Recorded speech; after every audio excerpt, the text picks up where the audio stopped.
ನಮಸ್ಕಾರ, ನೀವು ನೋಡ್ತಾ ಇದ್ದೀರಾ ಗ್ಯಾರಂಟಿ ನ್ಯೂಸ್ನ ವಿಶೇಷ ಪಾಡ್ಕಾಸ್ಟ್. ನಾನು ಚಂದನ. ನಮ್ಮ ಜೊತೆ ಇರುವಂತಹ ಗೆಸ್ಟ್ ಯಾರಪ್ಪ ಅಂತ ಹೇಳಿದ್ರೆ, ಇವರಿಗೆ ಟ್ಯಾಕ್ಸ್ ಬಗ್ಗೆ ಅಪಾರವಾದಂತಹ ನಾಲೆಡ್ಜ್ ಇದೆ. ನನಗೆ ಟ್ಯಾಕ್ಸ್ ಬಗ್ಗೆ ಅಷ್ಟೊಂದು ಗೊತ್ತಿಲ್ಲ. ಫಸ್ಟ್ ಡಿಸ್ಕ್ಲೈಮರ್ ಹಾಕ್ಕೊಂಡು ಬಿಡ್ತೀನಿ. ಯಾಕೆಂತ ಹೇಳಿದ್ರೆ, ಟ್ಯಾಕ್ಸ್ ಅಂತ ಏನು ನಾವೀಗ ಗೌರ್ಮೆಂಟಿಗೆ ಕಟ್ತಾ ಇರ್ತೀವಿ, ಅದ್ರಲ್ಲಿ ಸಾಕಷ್ಟು ಬದಲಾವಣೆಗಳನ್ನ ಆಗ್ತಾ ಇರುತ್ತೆ. ಅದ್ರ ಬಗ್ಗೆ ನಾವು ಅಪ್ಡೇಟ್ ತೊಗೊಳ್ತಾ ಇರೋದಿಲ್ಲ. ಹಳೆಯ ಟ್ಯಾಕ್ಸ್ ಪದ್ಧತಿ ಹೇಗಿತ್ತು, ಈಗ ಹೊಸ ಟ್ಯಾಕ್ಸ್ ಪದ್ಧತಿ ಹೇಗಿದೆ. ಈಗ ಸಾಕಷ್ಟು ಫೋನ್ಪೇದು ಕೂಡ ಈಗಾಗಲೇ ನಾವು ಕೇಳ್ತಾ ಇದ್ದೀವಿ, ಏನೇನೆಲ್ಲ ಅಪ್ಡೇಟ್ಸ್ ಆಗ್ತಾ ಇದೆ, ಡೆವಲಪ್ಮೆಂಟ್ಸ್ ಆಗ್ತಾ ಇದೆ ಅಂತ ಹೇಳಿ. ಇದು ಕಂಪ್ಲೀಟಾಗಿ ಇದ್ರ ಬಗ್ಗೆ ಮಾತಾಡೋದಕ್ಕೆ ನಮ್ಮ ಜೊತೆ ಮುರಳೀಧರ್ ಸರ್ ಇದ್ದಾರೆ. ಬನ್ನಿ, ಅವ್ರನ್ನ ವೆಲ್ಕಮ್ ಮಾಡೋಣ. ಸರ್ ನಮಸ್ತೆ. ಸರ್, ಈಗ ಟ್ಯಾಕ್ಸ್ ಬಗ್ಗೆ ನನಗೆ ಒಂದಷ್ಟು ಪ್ರಶ್ನೆಗಳಿದೆ. ಅಂದರೆ ಹಳೆ ಪದ್ಧತಿ ಹೇಗಿತ್ತು, ಅಂದರೆ ಈಗ ಫಸ್ಟ್ ರಾಜರ ಕಾಲದ್ದು ನೋಡೋದಾದರೆ ಅವಾಗ ಕೊಡ್ತಾ ಇದ್ದಿದ್ದು ನಾವು ಟ್ಯಾಕ್ಸ್ ಅಂತ ಹೇಳಿ ಅಕ್ಕಿ, ಧಾನ್ಯ ಈ ಥರ. ಈಗ ಟ್ಯಾಕ್ಸ್ ಅಂತಂದರೆ ಒಂದಷ್ಟು ಹಣನ ಕೊಡಬೇಕು. ಸೊ ಈ ಪದ್ಧತಿಗಳ ಬಗ್ಗೆ ಹೇಳೋದಾದರೆ, ಈ ಸಾಮಾನ್ಯವಾಗಿ ಟ್ಯಾಕ್ಸ್ ಅಂದರೆ ಒಂದು ಹಾಗಲಕಾಯಿ ಥರ, ತಿನ್ನಕ್ಕಿಡಿಸಲ್ಲ, ತಿಂದರೆ ಒಳ್ಳೆಯದು. ಇಲ್ಲಿ ತೆರಿಗೆ ಅಂತ ಬಂದಾಗ ಮಾಹಿತಿ ರೂಪದಲ್ಲಿ ಸ್ವಲ್ಪ ಮಾತಾಡೋಣ. ಪ್ರತ್ಯಕ್ಷ ತೆರಿಗೆ ಅಂತಾರೆ ನಾವು ಇಂಗ್ಲೀಷಲ್ಲಿ, ಡೈರೆಕ್ಟ್ ಟ್ಯಾಕ್ಸಸ್. ಇತ್ತೀಚೆಗೆ ಇಂಗ್ಲೀಷ್ ಪದ ಕನ್ನಡ ಮಾತೆ ಜನಕ್ಕೆ ಅರ್ಥ ಆಗೋದು. ಸೊ ಡೈರೆಕ್ಟ್ ಟ್ಯಾಕ್ಸಸ್ ಅಂದರೆ ಇನ್ಕಮ್ ಟ್ಯಾಕ್ಸ್. ಪರೋಕ್ಷ ತೆರಿಗೆ ಅಂದರೆ ಇಂಡೈರೆಕ್ಟ್ ಟ್ಯಾಕ್ಸಸ್ಸು. ಈಗ ಇರೋ GST indirect tax. Income tax ನಿಮ್ಮ ವರಮಾನದ ಮೇಲೆ, ಅಂದರೆ ನಿಮ್ಗೆ ಎಷ್ಟು ಸಂಬಳ ಬರುತ್ತೆ, ಮಿತಿಗಿಂತ ಜಾಸ್ತಿ ಸಂಬಳ ಬಂದರೆ TDS ಮಾಡಿ ಅವರೇ ಕಟ್ಟಿಬಿಡ್ತಾರೆ ಸರ್ಕಾರಕ್ಕೆ. ಇಲ್ಲ ಅಂದರೆ ನೀವು ಮಾಹಿತಿ ಕೊಟ್ಟು ಫೈಲ್ ಮಾಡಬೇಕು. ವ್ಯಾಪಾರಸ್ಥರು ವರ್ಷಕ್ಕೊಂದು ಸಲ ಅವರು ಇನ್ಕಮ್ಮು ಎಕ್ಸ್ಪೆಂಡಿಚರ್ ನೋಡ್ಕೊಂಡು ಕಟ್ಟಬೇಕು. ಅದಕ್ಕೆ ಕೆಲವು ಎಕ್ಸಮ್ಷನ್ಸ್ ಇರುತ್ತೆ. ಮನೆ ತೊಗೊಂಡ್ರೆ ಎಕ್ಸಮ್ಷನ್ನು, ಬಡ್ಡಿ ಕಟ್ಟಿದ್ರೆ ಎಕ್ಸಮ್ಷನ್ನು, ಅದು ಬೇರೆ ವಿಚಾರ. ಆದರೆ ಇವಾಗ ನಡೀತಾ ಇರೋ ಈ ಪ್ರಚಲಿತ ಸಮಸ್ಯೆ, ಪೇಟಿಎಮ್ಮು ಈ ಥರ UPI ಪೇಮೆಂಟಿಂದ ನೋಟಿಸ್ ಬಂದಿದ್ದರೆ ಜನ ಏನು ಮಾತಾಡ್ತಾ ಇದ್ದಾರೆ, ನಮ್ಮ ಹತ್ರ ದುಡ್ಡೇ ಇಲ್ಲ, ನಾವು ಹೆಂಡತಿ ಮಕ್ಕಳು. ಅದು ಪ್ರತ್ಯಕ್ಷ ತೆರಿಗೆಗೆ ಕೊಡುವಂಥ ಉತ್ತರಗಳು. ಪರೋಕ್ಷ ತೆರಿಗೆ ನೀವು ಜೋಬಿಂದ ಯಾರೂ ಕೊಡಲ್ಲ, ವಸೂಲಿ ಮಾಡಿ ಕೊಡಬೇಕು. ಅದಕ್ಕೆ ಕೆಲವು ರೂಲ್ಸ್ ಇರುತ್ತೆ. ರೂಲ್ಸ್ ಹಿನ್ನೆಲೆ ಏನು ಅಂದರೆ, GST ಅನ್ನೋದು ಸೆಂಟ್ರಲ್ ಸ್ಟೇಟ್ ಜಾಯಿಂಟ್ ಸಬ್ಜೆಕ್ಟ್. ಅದು ಕೇಂದ್ರ ಸರ್ಕಾರ ಮಾತ್ರ ರೂಲ್ ಮಾಡೋಕ್ಕಲ್ಲ, ರಾಜ್ಯ ಸರ್ಕಾರದ ಸೌಮ್ಯತೆಗೂ ಒಳಪಡಲ್ಲ. ಇದೆರಡೂ ಸೇರಿ GST ಕೌನ್ಸಿಲ್ ಅಂತ ಒಂದು ನ್ಯಾಷನಲ್ ಲೆವೆಲಲ್ಲಿದೆ. ಅವರು ಮಾಡೋ ನೀತಿ, ನಿಯಮ, ಕಾನೂನುಬದ್ಧವಾದ ವಿಚಾರಗಳು ಇವರು ಫಾಲೋ ಮಾಡಬೇಕು. ಅದಕ್ಕೆ ಏನು ನಿಬಂಧನೆ ಅಂದರೆ, ಮಾರಾಟಗಾರರ 40 ಲಕ್ಷ ರೂಪಾಯಿಗಿಂತ ವಹಿವಾಟು, ವಾರ್ಷಿಕ ವಹಿವಾಟು 40 ಲಕ್ಷ ರೂಪಾಯಿಗಿಂತ ಜಾಸ್ತಿ ಆದರೆ ಆತ ತೆರಿಗೆ ವಸೂಲಿ ಮಾಡಿ ಕಟ್ಟಬೇಕು.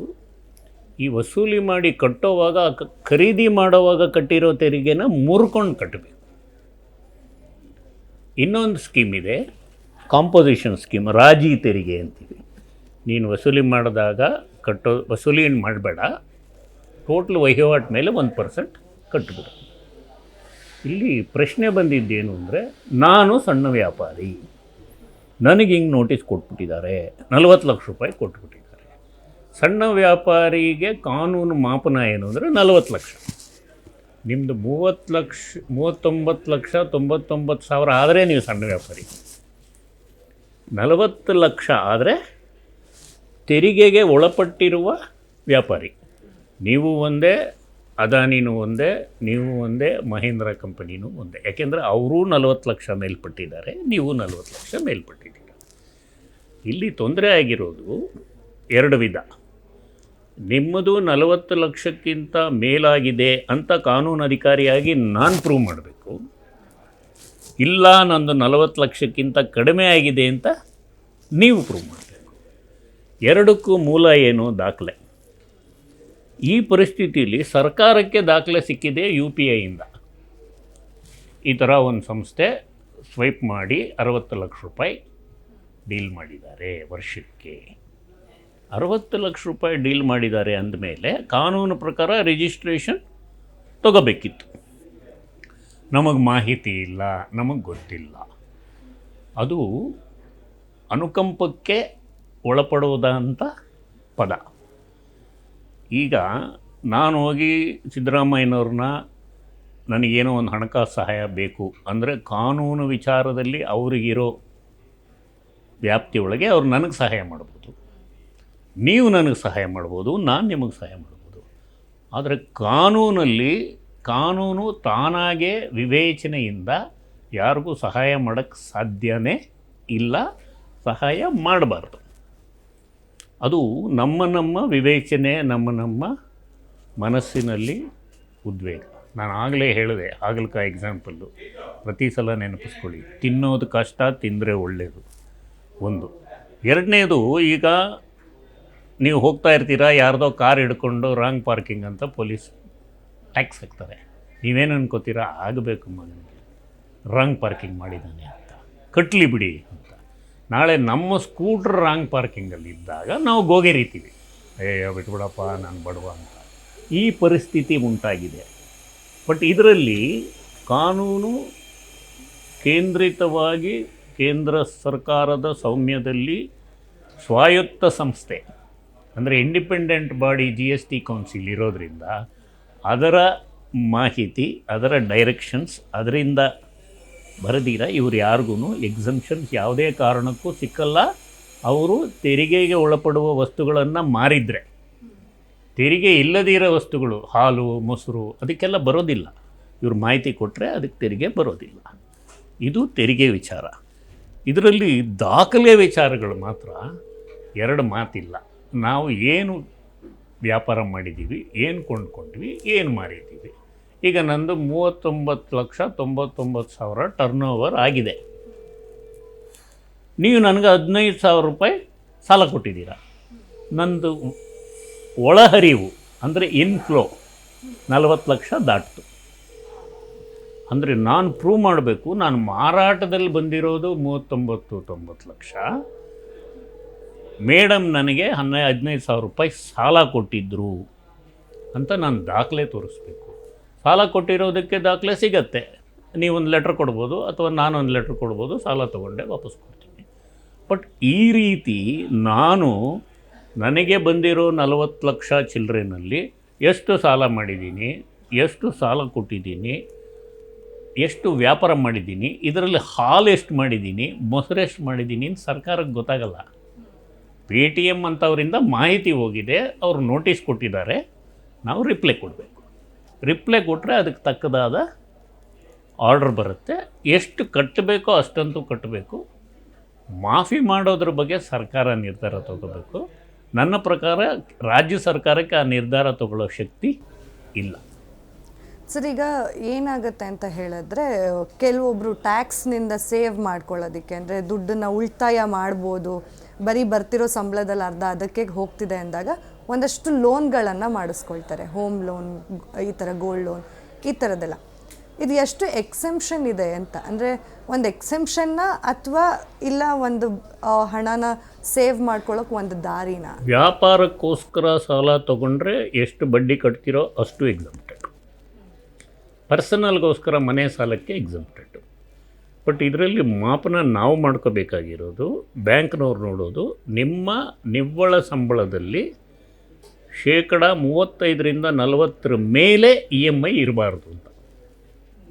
ಈಗ ನನಗೊಂದು, ನೀವಾಗಲೇ ಯೋಚನೆ ಮಾಡ್ತಾ ಇದ್ದೀರಾ ಇರ್ಬೋದೇನೋ ಅಂತ, ನನಗೊಂದು ₹1,00,000 ಸಂಬಳ ಬರ್ತಾಯಿದೆ ಅಂದರೆ TDS ಎಲ್ಲ ಹೋಗಿ ನನ್ನ ಕೈಗೆ ಒಂದು 80,000ನೋ 75,000 ಸಿಗ್ತದೆ ಅಂದರೆ 7×4 28,000ವರೆಗೂ ನಾನು EMI ಕಟ್ಟೋ ಅಷ್ಟು ಸಾಲ ಸಿಗತ್ತೆ. ಅದಕ್ಕೆ ಕಡಿಮೆ. ಈಗ ನನಗೆ ಯಾರೂ ಸಾಲ ಕೊಡೋಲ್ಲ, ನಿಮಗೆ ಕೊಡ್ತಾರೆ. ಯಾಕೆಂದರೆ ನಂಗೆ ವಯಸ್ಸಾಗೋಗಿದೆ, ನಿಮಗೆ ಕೊಡ್ತಾರೆ. ಆ ರೀತಿ ವಯಸ್ಸು ಅನುಗುಣವಾಗಿ ಮನೆಯವರು ಮಿಕ್ಕಿದ್ದ ಇನ್ಕಮ್, ಗಂಡ ಹೆಂಡತಿ ಇನ್ಕಮ್ ಸೇರಿಸಿ, ವ್ಯಾಪಾರದ ಇನ್ಕಮ್ ಸೇರಿಸಿ, ಅದರ್ ಇನ್ಕಮ್ ಸೇರಿಸಿ. ಈಗ ಇದು ಡೈರೆಕ್ಟ್ ಟ್ಯಾಕ್ಸ್ ಬಗ್ಗೆ ನಾವು ಮಾತಾಡಿದ್ದು. ಈಗ ನಮಗೆ ಸಮಸ್ಯೆ ಸಮಾಜದಲ್ಲಿರೋದು GST ಬಗ್ಗೆ. GSTಲಿ ಈ ರೀತಿ ಯಾವ ಎಕ್ಸಂಪ್ಷನು ಇಲ್ಲ, ವಸ್ತುಗೆ ಎಕ್ಸಂಪ್ಷನ್ ಇದೆ. ಯಾಕೆಂದರೆ GST ಪರೋಕ್ಷ ತೆರಿಗೆ. ಬಿಸ್ಕೆಟ್ ಮಾರಿದ್ರೆ 5%, ಬಟ್ಟೆ ಮಾರಿದ್ರೆ 1,000ಕ್ಕಿಂತ ಮೇಲೆ ಮಾರಿದ್ರೆ ಇಷ್ಟು, ಕಡಿಮೆ ಮಾಡಿದ್ರೆ 5%, ಮೆಡಿಸಿನ್ಸ್ಗೆ 5%, ಕೆಲವು ಮೆಡಿಸಿನ್ಗೆ 18% ಮಾರಾಟದ ಮೇಲೆ. ಕೆಲವು exempted, life saving goods exempted, mask exempted ಆ ಥರ ಇರುತ್ತೆ. ಅದರ ಪ್ರಕಾರ ತೆರಿಗೆ ವಸೂಲಿ. ಸರ್, ಈಗ ಅಂದರೆ NRIs ಇರ್ತಾರಲ್ಲ, ಅವರು ಬಂದಾಗ ಅವರಿಗೆ ಅನ್ವಯ ಆಗುವಂತಹ ಟ್ಯಾಕ್ಸ್ ನಿಯಮಗಳೇನು ಅಂತ? NRIಗಳು ಬಂದು ಇನ್ವೆಸ್ಟ್ ಮಾಡೋದು ಮೇಲ್ನೋಟಕ್ಕೆ ಬಹಳ ಡೀಟೇಲಾಗಿ ಹೇಳೋದಕ್ಕಾಗೋದಿಲ್ಲ. ಭಾರತದಲ್ಲಿ ಬಂದು ಇನ್ವೆಸ್ಟ್ ಮಾಡಿ ಸಂಪಾದನೆ ಮಾಡಿದ್ರೆ ಹೊರದೇಶಕ್ಕೆ ವಾಪಸ್ ಕಳಿಸೋವಂಥ ಹಣ ಕಾನೂನು ಬಂದಿದೆ. ಬಟ್ ಇಲ್ಲಿ ಸಂಪಾದನೆ ಮಾಡಿದ ದುಡ್ಡು ಮೇಲೆ ತೆರಿಗೆ ಕಟ್ಟಬೇಕು. ಈಗ ಅಂದರೆ ತೆರಿಗೆ ವಂಚನೆ ಮಾಡ್ತಿರೋರು ಬಚಾವಾಗೋಕ್ಕೆ ಸಾಧ್ಯ ಇದೆಯಾ? ಅಂದರೆ ಫಾರ್ ಎಕ್ಸಾಂಪಲ್, ಈಗ ನಾವು ನೋಡ್ಬೋದು ಲಾಸ್ಟ್ ಟೈಮ್ ಟ್ರೆಂಡ್ ಆಯಿತು, ಮಲ್ಯ ಅವರು ಇಲ್ಲಿ ಒಂದಷ್ಟು ಸಾಲ ಮಾಡಿ ಅಲ್ಲಿ ಹೋಗಿ ಮತ್ತೆ ಸಾಲ ತೀರಿಸಿದ್ದೀನಿ ಅನ್ನೋ ಒಂದು ಸ್ಟೇಟ್ಮೆಂಟ್ ಕೂಡ ಕೊಟ್ಟರು. ಅದಕ್ಕೆ ಪ್ರೂಫ್ ಎಲ್ಲ ತೊಗೊಂಡು ಬಂದಿದ್ದು. ಸೊ ಸಾಧ್ಯ ಇದೆಯಾ ಆ ಥರ ತೆರಿಗೆ ವಂಚನೆ ಮಾಡಿ ಬಚಾವಾಗುವಂಥದ್ದು? ಅಂದರೆ ಬ್ಲ್ಯಾಕ್ ಮನಿನ ಮಾಡ್ಕೊಂಡು ಬರೀ ಹಣದ ವ್ಯವಹಾರ ಮಾಡೋರಿಗೆ ಅಲ್ಲ, ಬಹಳ ಚಾಕಚಕ್ಯದಿಂದ ಜಾಣ್ಮೆಯಿಂದ within the framework of law ಮಾಡಿ ಸಿಕ್ಕಾಕ್ಕೊಂಡವರು ಇದ್ದಾರೆ. ಮಲ್ಯ ಅವ್ರ ವಿಚಾರದಲ್ಲಿ ಬರೀ ವಂಚನೆ ಅಲ್ಲ, ವ್ಯವಹಾರಗಳೇ ತಪ್ಪು ಅಂತ. ಬಟ್ ಏನಂದರೆ ಮಲ್ಯ ಓಡೋಗಿಲ್ಲ. ನಮ್ಮ ಏರ್ಪೋರ್ಟಲ್ಲೇ ಅವ್ರಿಗೆ ಸೀಲ್ ಹೊಡೆದು ಕಳಿಸಿರೋದು. ಅವ್ರು ನಮ್ಮ ಕಣ್ಮುಂದೆನೇ ಬೇರೆ ದೇಶದಲ್ಲಿ ಇದ್ದಾರೆ. ಇರೋದಕ್ಕೆ ಕಾನೂನು ಅವಕಾಶ ಮಾಡಿಕೊಟ್ಟಿದೆ, ಸರ್ಕಾರನೂ ಅವಕಾಶ ಮಾಡಿಕೊಟ್ಟಿದೆ. ಬಟ್ ಜನರಲ್ ಅಡ್ವೈಸು ಆ ರೀತಿ ಕಾನೂನು ತಪ್ಪಿಸಿ ಮಾಡೋದು ಈಗ ಈ ಡಿಜಿಟಲೀಕರಣ ಆದಮೇಲೆ, ಅಂದರೆ ಆನ್ಲೈನ್ ಪೇಮೆಂಟ್ಸು, ತಂತ್ರಾಂಶ ಉಪಯೋಗಿಸಿ ಆದಮೇಲೆ ತಪ್ಪಿಸ್ಕೊಳ್ಳೋದು ಕಷ್ಟ. 8 ವರ್ಷವರೆಗೂ ಹಿಡ್ಕೊಂಡು ಹೋಗೋದಕ್ಕೆ ಸಾಧ್ಯ ಇದೆ ವಹಿವಾಟನ್ನ, ನಮ್ಮನ್ನಲ್ಲ. ಬಟ್ ಅದಕ್ಕೆ ಬಡ್ಡಿ ತೆರಿಗೆ ಈಕ್ವಲ್ ಅಮೌಂಟ್ ಕಟ್ಟಬೇಕಾಗುತ್ತೆ. ಓಕೆ ಸರ್, ಈಗ ಸಾಕಷ್ಟು ಜನಕ್ಕೆ ಚಾರ್ಟರ್ಡ್ ಅಕೌಂಟ್ ಆಗಬೇಕನ್ನೋ ಕನಸುಗಳಿರುತ್ತೆ, ಆಸೆ ಇರುತ್ತೆ. ಬಟ್ ಅಷ್ಟೇ ಎಫರ್ಟ್ಸ್ ಕೂಡ ಹಾಕಬೇಕಾಗತ್ತೆ. ಆ್ಯಸ್ ಎ ವಿದ್ಯಾರ್ಥಿ ಒಬ್ಬರು ಚಾರ್ಟರ್ಡ್ ಅಕೌಂಟೆಂಟ್ ಆಗ್ತೀನಿ ಅಂತಂದಾಗ ಅದರದ್ದೇ ಆದಂಥ ಒಂದು ಟರ್ಮ್ಸ್ ಇದೆ, ತುಂಬ ಹಾರ್ಡ್ ವರ್ಕ್ ಮಾಡಬೇಕಾಗತ್ತೆ. ಸೊ ಅದ್ರ ಬಗ್ಗೆ ಹೇಳೋದಾದರೆ, ಅನ್ಡಿವೈಡೆಡ್ ಇಂಟ್ರೆಸ್ಟ್ ಯಾವುದೇ ಸಬ್ಜೆಕ್ಟಲ್ಲಿದ್ದರೂ ಅಲ್ಲಿ ಸಕ್ಸಸ್ ಆಗ್ತಾರೆ. ಅನ್ಡಿವೈಡೆಡ್ ಇಂಟ್ರೆಸ್ಟ್ ಇರಬೇಕು. ಈಗ ಸಂಗೀತ ಸಾಧನೆ ಥರ ಕೇಳೋದು ಸುಲಭ, ಶಾಸ್ತ್ರೀಯವಾಗಿ ಹಾಡೋದು ಕಷ್ಟ. ಹುಚ್ಚುಚ್ಚಾಗಿ ಹಾಡಿದ್ರೂ ಚೆನ್ನಾಗಿರುತ್ತೆ, ಬಟ್ ಶಾಸ್ತ್ರೀಯವಾಗಿ ಹಾಡಬೇಕು. ಚಾರ್ಟರ್ಡ್ ಅಕೌಂಟೆಂಟ್ ಅನ್ನೋರು ಅಕೌಂಟ್ಸು, ಟ್ಯಾಕ್ಸೇಷನ್ನು, ಅಕೌಂಟ್ಸ್ ನೀತಿಗಳು, ರೂಲ್ಸು, ರೆಗ್ಯುಲೇಷನ್ಸು ಇದಿಷ್ಟು ಕಲಿಬೇಕು. ಕಲಿಯೋದಕ್ಕೆ ಸಾಕಷ್ಟು ಅವಕಾಶ ಇದೆ. ಈಗ ಈ ಕಂಪ್ಯೂಟ್ರೀಕರಣದಲ್ಲಿ ತಂತ್ರಾಂಶ ಉಪಯೋಗಿಸಿ ಕಲಿಯೋದು ಸುಲಭ, ಪಾಸಾಗೋದು ಕಷ್ಟ. ಯಾಕೆಂದರೆ high level of standard is expected. ಈಗ ನಾನು ನೀವು ಸ್ಕೂಲಲ್ಲಿ 100 ಮೀಟರ್ಸ್ ಓಡೋಕ್ಕೂ ಒಲಿಂಪಿಕ್ಸಲ್ಲಿ 100 ಮೀಟ್ರ್ ಓಡೋದಕ್ಕೂ ವ್ಯತ್ಯಾಸ ಅಷ್ಟು ಫಿಲ್ಟರ್ ಆಗುತ್ತೆ. ನನ್ನ ಪ್ರಕಾರ ಮೊದಲು 3-4% ಜನ ಪಾಸಾಗ್ತಾಯಿದ್ರು, ಈಗ 8% 9%, 100ಕ್ಕೆ 9% ಜನ ಪಾಸಾಗ್ತಾರೆ. ಅಷ್ಟು ಯಾವುದೇ ವೃತ್ತಿ ಇರಲಿ, ಸ್ಪೆಷಲಿ ಅಕೌಂಟ್ಸ್ ವೃತ್ತಿ, it's an art, it's a passion. ಒಂದು ಬೇಸಿಕ್ ಅಕೌಂಟ್ಸ್ ಮಾಡೋದು ಪರಿಣಿತಿ ಇರೋನು ಮಾಡಿದ್ರೇ ಆಡಿಟ್ ಮಾಡೋ ಚಾರ್ಟರ್ಡ್ ಅಕೌಂಟೆಂಟ್ಗೆ ವಸ್ತು ಸಿಗೋದು ಸರಿ ಮಾಡೋಕ್ಕೆ. So accounting as a subject is very important. ಕಲಿಬೇಕು. ಕಲಿಯೋದು ಪ್ರಾಕ್ಟೀಸಲ್ಲೇ ಆಗೋದು. ಮೊದಲೆಲ್ಲ ನಾವು 3 ವರ್ಷ ಬೇರೆ, ಅಂದರೆ 3 ಸಬ್ಜೆಕ್ಟ್ ಒಂದ್ಸಲ ಪಾಸ್ ಮಾಡಬೇಕು, 4 ಸಬ್ಜೆಕ್ಟ್ಸ್ ಒಂದ್ಸಲ ಪಾಸ್ ಮಾಡಬೇಕು ಅಂತ. ನಾನು CA ಅಲ್ಲ, ನಾನು ಬೆಂಗಳೂರು IIMಗೆ ಸಂಬಂಧಪಟ್ಟವನು. ಬಟ್ ಸಬ್ಜೆಕ್ಟ್ ಪಾಸ್ ಮಾಡೋದು ನೀವು ಹೇಳಿದ್ದು ಕರೆಕ್ಟು. ಮೊದಲ ಥರ ರೂಲ್ಸ್ ಇಲ್ಲ, ಕೆಲವೆಲ್ಲ ಸಡಿಲವಾಗಿದೆ. ಬಟ್ ಸಬ್ಜೆಕ್ಟ್ ವ್ಯಾಪ್ತಿ ಜಾಸ್ತಿ ಆಗಿಬಿಟ್ಟಿದೆ. International taxation, international treaties, local taxation, definition of expenditure, venture capital. ಮೊದಲು ಬಂಡವಾಳ ಅನ್ನೋದು ಒಂದಿತ್ತು, ಈಗ ಬಂಡವಾಳ ಅನ್ನೋದು ನಾನಾ ಹೆಸರಲ್ಲಿದೆ. ಸೊ ಅದನ್ನೆಲ್ಲ ವಿಶ್ಲೇಷಣೆ ಮಾಡಿ ಮಾಡೋ ಚಾರ್ಟರ್ಡ್ ಅಕೌಂಟೆಂಟ್ ಸಾಮರ್ಥ್ಯ ಬೇಕು ಅಂದರೆ ಬೇಸಿಕ್ ನಾಲೆಜ್ ಇರಬೇಕು, ಪರಿಣಿತಿ ಇರಬೇಕು. ಇನ್ನೊಬ್ಬ ವ್ಯಕ್ತಿ ಹತ್ರ, ಚಾರ್ಟರ್ಡ್ ಅಕೌಂಟೆಂಟ್ ಹತ್ರ, ಚೆನ್ನಾಗಿ ಕೆಲಸ ಮಾಡೋ ಚಾರ್ಟರ್ಡ್ ಅಕೌಂಟೆಂಟ್ ಹತ್ರ 1-2-3 ವರ್ಷ ಪರಿಣಿತಿ ಹೊಂದಿದವರು ಚೆನ್ನಾಗಿರ್ತಾರೆ. ಇತ್ತೀಚೆಗೆ ಟ್ರೆಂಡ್ ಏನು ಅಂದರೆ, ಪ್ರಾಕ್ಟೀಸ್ ಮಾಡೋದಕ್ಕಿಂತ ಮಲ್ಟಿನ್ಯಾಷನಲ್ ಕಂಪನಿ ಕೆಲಸಕ್ಕೆ ಹೋಗೋದೇ ಚಾರ್ಟರ್ಡ್ ಅಕೌಂಟೆಂಟ್ ಅವ್ರಿಗೆ ಅನುಕೂಲ ಇದೆ. ಸೊ ಹೀಗಾಗಿ ಜಾಸ್ತಿ ಜನ ಚಾರ್ಟರ್ಡ್ ಅಕೌಂಟೆಂಟ್ ಲೈನಿಗೆ ಬರ್ತಾ ಇದ್ದಾರೆ. ಚಾರ್ಟರ್ಡ್ ಫೈನಾನ್ಷಿಯಲ್ ಅನಲಿಸ್ಟ್ ಅಂತ ಒಂದಿದೆ, ಕಂಪನಿ ಟ್ಯಾಕ್ಸೇಷನ್ಗೊಂದು ಸಪ್ರೇಟ್ ಫೀಲ್ಡ್ ಇದೆ, ಕಾಸ್ಟ್ ಅಕೌಂಟಿಂಗ್ ಒಂದು ಸಪ್ರೇಟ್ ಫೀಲ್ಡ್ ಇದೆ. ಜನರ ಮನಸ್ಸಿಗೆ ಆಡಿಟ್ರ್ ಅಂದರೆ ಸಿ ಎ ಅಂದರೆ ಆಡಿಟ್ರ್ ಅನಿಸುತ್ತೆ. ಕಾಸ್ಟ್ ಅಕೌಂಟೆಂಟ್ಗೆ ಒಂದು ಇನ್ಸ್ಟಿಟ್ಯೂಟ್ ಇದೆ, ಚಾರ್ಟರ್ಡ್ ಅಕೌಂಟೆಂಟ್ ಒಂದು ಇತ್ತೀಚೆಗೆ ಟ್ಯಾಕ್ಸ್ ಪ್ರಾಕ್ಟೀಷನರ್ಸ್ ಒಂದು ಇನ್ಸ್ಟಿಟ್ಯೂಟ್ ಇದೆ, ಅದಕ್ಕಿನ್ನ ಮಾನ್ಯತೆ ಬಂದಿಲ್ಲ. But chartered accountant institute by an act of parliament ಅವ್ರಿಗೆ ಆಡಿಟ್ ಮಾಡೋ ಅವಕಾಶಗಳಿರುತ್ತೆ. 1 ಕೋಟಿಗಿಂತ ಮೇಲ್ಪಟ್ಟ ಟರ್ನೋವರ್ ಇರೋರು ಅವ್ರ ಹತ್ರ ಆಡಿಟ್ ಮಾಡಿಸಲೇಬೇಕು. ಈ ರೀತಿ ಅನೇಕ ವಿಚಾರಗಳಿದೆ. ಬೇಸಿಕಲಿ ನಮ್ಮ ಈ ಮಾತುಗಳನ್ನ ನೀವು ಮಾಹಿತಿ ರೂಪದಲ್ಲಿ ಜನ ಪಡಿಬೇಕು ಅಂದರೆ ವ್ಯಾಪಾರ ಅನ್ನೋದು ಇಂಗ್ಲೀಷಲ್ಲಿ ಮಾತಾಡಿ ನೋಡೋಣ, ಬಿಸ್ನೆಸ್ ಅಂತೀವಿ. ಸರಿಯಾಗಿ ಅರ್ಥ ಮಾಡ್ಕೋಬೇಕಂದ್ರೆ ಬಿಸಿನೆಸ್ ಅಂತ ಅರ್ಥ ಮಾಡ್ಕೊಳ್ಳೋಣ. One who keeps himself busy for A gain ಅಲ್ವಾ. ಬೆಳಿಗ್ಗೆ 4 ಗಂಟೆಗೆ ಬಂದು ಬೇಕರಿ ತೆಗೆದು ರಾತ್ರಿ 10 ಗಂಟೆವರೆಗೂ ಕೆಲಸ ಮಾಡಿ ಮುತುವರ್ಜಿ ವಹಿಸಿ ವಸ್ತುಗಳನ್ನ ಕ್ಲೀನಾಗಿಟ್ಟು ಬಿಸ್ಕೆಟ್ಗಳನ್ನ ಸರಿಯಾಗಿ ಜೋಡಿಸಿ ವ್ಯಾಪಾರ ಮಾಡಿ ಕಷ್ಟ ಬಿಟ್ಟು ಮಾಡೋದು ಬಿಸಿನೆಸ್. ಸುಮ್ಮನೆ ಬಿಸಿನೆಸ್ ಅನ್ನೋದು ಡಿಕ್ಷನರಿ ಡೆಫಿನೇಷನ್ ಅಲ್ಲ, ನನ್ನ ಮಾತುಗಳು. ಬಿಸಿನೆಸ್ ಅನ್ನೋದು ಇಲ್ಲಿ ನಾಲೇಜ್ ಎಷ್ಟು ಅಗತ್ಯ ಅನ್ನೋದು ನೋಡಿ ಈಗ ಪ್ರಸ್ತುತ ಪರಿಸ್ಥಿತಿಯಲ್ಲಿ ಗೊತ್ತಾಗ್ತಾ ಇದೆ. ಪಾಪ ಆತ 4 ಗಂಟೆಗೆ ಬಂದು 10 ಗಂಟೆವರೆಗೂ ದುಡಿದು ಪೇಟಿಎಮ್ಮಲ್ಲಿ ತೊಗೊಂಡು ಈಗ 40 ಲಕ್ಷ ನೋಟಿಸ್ ಬಂದಿದೆ ಅಂದರೆ ಅದು ನೋಟಿಸ್ ಬಂದರೆ ಏನು ಮಾಡಬೇಕು? ಇಮ್ಮಿಡಿಯೇಟ್ ರಿಪ್ಲೈ ಕೊಡಬೇಕು. ಹೌದು, ನನ್ನ ಟರ್ನ್ ಓವರ್ ಇಷ್ಟಾಗಿದೆ, ಇದು ಅಷ್ಟು ವ್ಯಾಪಾರಕ್ಕೆ ಸಂಬಂಧಪಟ್ಟಿದ್ದಲ್ಲ, ಕೆಲವು ವ್ಯಾಪಾರಕ್ಕೆ ಸಂಬಂಧಪಟ್ಟಿದ್ದಲ್ಲ, ಇನ್ನು ಕೆಲವು ಹಾಲು ಮೊಸರು ಅಂಥದ್ದಕ್ಕೆ ಸಂಬಂಧಪಟ್ಟಿದ್ದು, ಇಷ್ಟೇ ನನ್ನ ಬ್ರ್ಯಾಂಡೆಡ್ ಗೂಡ್ಸು ಅಂತ. ಇಲ್ಲಿ ನಮ್ಮ ಡಿಮ್ಯಾಂಡ್ಸ್ ಏನಿತ್ತು ಅಂದರೆ ಹಾಲು ಮೊಸರು ಅನ್ನೋದನ್ನು ಟರ್ನ್ ಓವರ್ ಅನ್ನೋ ಪದದಿಂದಲೇ ತೆಗೆದುಬಿಡಿ ಅಂತ. ಅದು ತೆಗೆದ್ರೆ ಈ ಪ್ರಾಬ್ಲಮ್ ಈಗಿರೋರ್ದು 60% ಪ್ರಾಬ್ಲಮ್ ಸಾಲ್ವ್ ಆಗಿರುತ್ತೆ. ಬಟ್ ಆ ಡೆಫಿನೇಷನ್ಗಳೆಲ್ಲ ನಾನು ಹೇಳ್ದಂಗೆ GST ಕೌನ್ಸಿಲಲ್ಲೇ ಆಗಬೇಕು. ಸರ್, ಈಗ ಓಕೆ, ಇವಾಗ ಒಂದು ಹಾಲು ಮೊಸರು ಟರ್ನ್ ಓವರ್ ಅಂತಲೇ ತೊಗೊಂಡ್ರು ಈಗ ಪರ್ಚೇಸ್ ಮಾಡ್ತೀವಲ್ವ ಒಂದು ಪ್ರಾಡಕ್ಟ್ನ, ಅದಕ್ಕೆ ಅಂತ ಹೇಳಿ ಒಂದಿಷ್ಟು ಅಮೌಂಟ್ ಅಂತ ಇರುತ್ತೆ ತೆರಿಗೆ. ಲಾಭ ಅಂತ ಹೇಳಿ ಏನಿಲ್ಲ ಅಂದರೂ ವ್ಯಾಪಾರಸ್ಥರಿಗೆ ಒಂದು 2-3 ರೂಪಾಯಿ ಸಿಗ್ತಿರ್ಬೋದೇನೋ. ಇದು ಲಾಭದ ದುಡ್ಡನ್ನ ಕೌಂಟ್ ಮಾಡಬೇಕಾ ಅಥವಾ ಇನ್ವೆಸ್ಟ್ಮೆಂಟ್ ಮಾಡಿರೋದನ್ನು ಸೇರಿ ಲಾಭನೂ ಸೇರಿ ಕೌಂಟ್ ಮಾಡಬೇಕಾ? ಬಹಳ ಒಳ್ಳೆ ಕ್ವಶನ್ ಕೇಳಿದ್ರಿ, ಸರಿಯಾಗೇ ಕೇಳಿದ್ರಿ. ಯಾಕೆಂದರೆ ತಪ್ಪಾಗಿ ಕೇಳಿದ್ದೀರಾ. ಜನರ ಮನಸ್ಸಿನಲ್ಲೂ ಅದೇ ರೀತಿ ತಪ್ಪು ಭಾವನೆಗಳಿರುತ್ತೆ. ಖರೀದಿ ಮಾಡೋದು, ಒಂದು ಪೆನ್ ತೊಗೋತೀನಿ, ನಾನು ಖರೀದಿ ಮಾಡಿದ್ದು 100 ರೂಪಾಯಿಗೆ, ಕ್ಯಾಲ್ಕುಲೇಷನ್ ಪರ್ಸೆಂಟ್ಗೆ ಇದಕ್ಕೆ 10% ಟ್ಯಾಕ್ಸ್ ಅಂತ ಇಟ್ಕೊಳ್ಳೋಣ. 100 ರೂಪಾಯಿಗೆ ತೊಗೊಂಡ್ರೆ 10 ರೂಪಾಯಿ ಟ್ಯಾಕ್ಸ್ ಕಟ್ತೀನಿ. ಟೋಟಲ್ ನನಗೆ ಎಷ್ಟಾಯಿತು? 110. ನಾನು ನನ್ನ ಪರ್ಸನಲ್ ಉಪಯೋಗಕ್ಕೆ ಈ ಪೆನ್ ತೊಗೊಂಡ್ರೆ ನಾನು ಗ್ರಾಹಕ, 10 ರೂಪಾಯಿ ತೆರಿಗೆ ಕಟ್ಬಿಟ್ಟೆ. ನಾನು ಮರುಮಾರಾಟಕ್ಕೆ ತೊಗೊಂಡ್ರೆ ನಾನು ವ್ಯಾಪಾರಿ. ಸೊ ಆವಾಗ ಮೂಲ ಬೆಲೆ 100, ನಾನು ಕಟ್ಟಿರೋ ತೆರಿಗೆ 10. ಯಾವ ರೀತಿ ಅರ್ಥ ಮಾಡ್ಕೋಬೇಕು?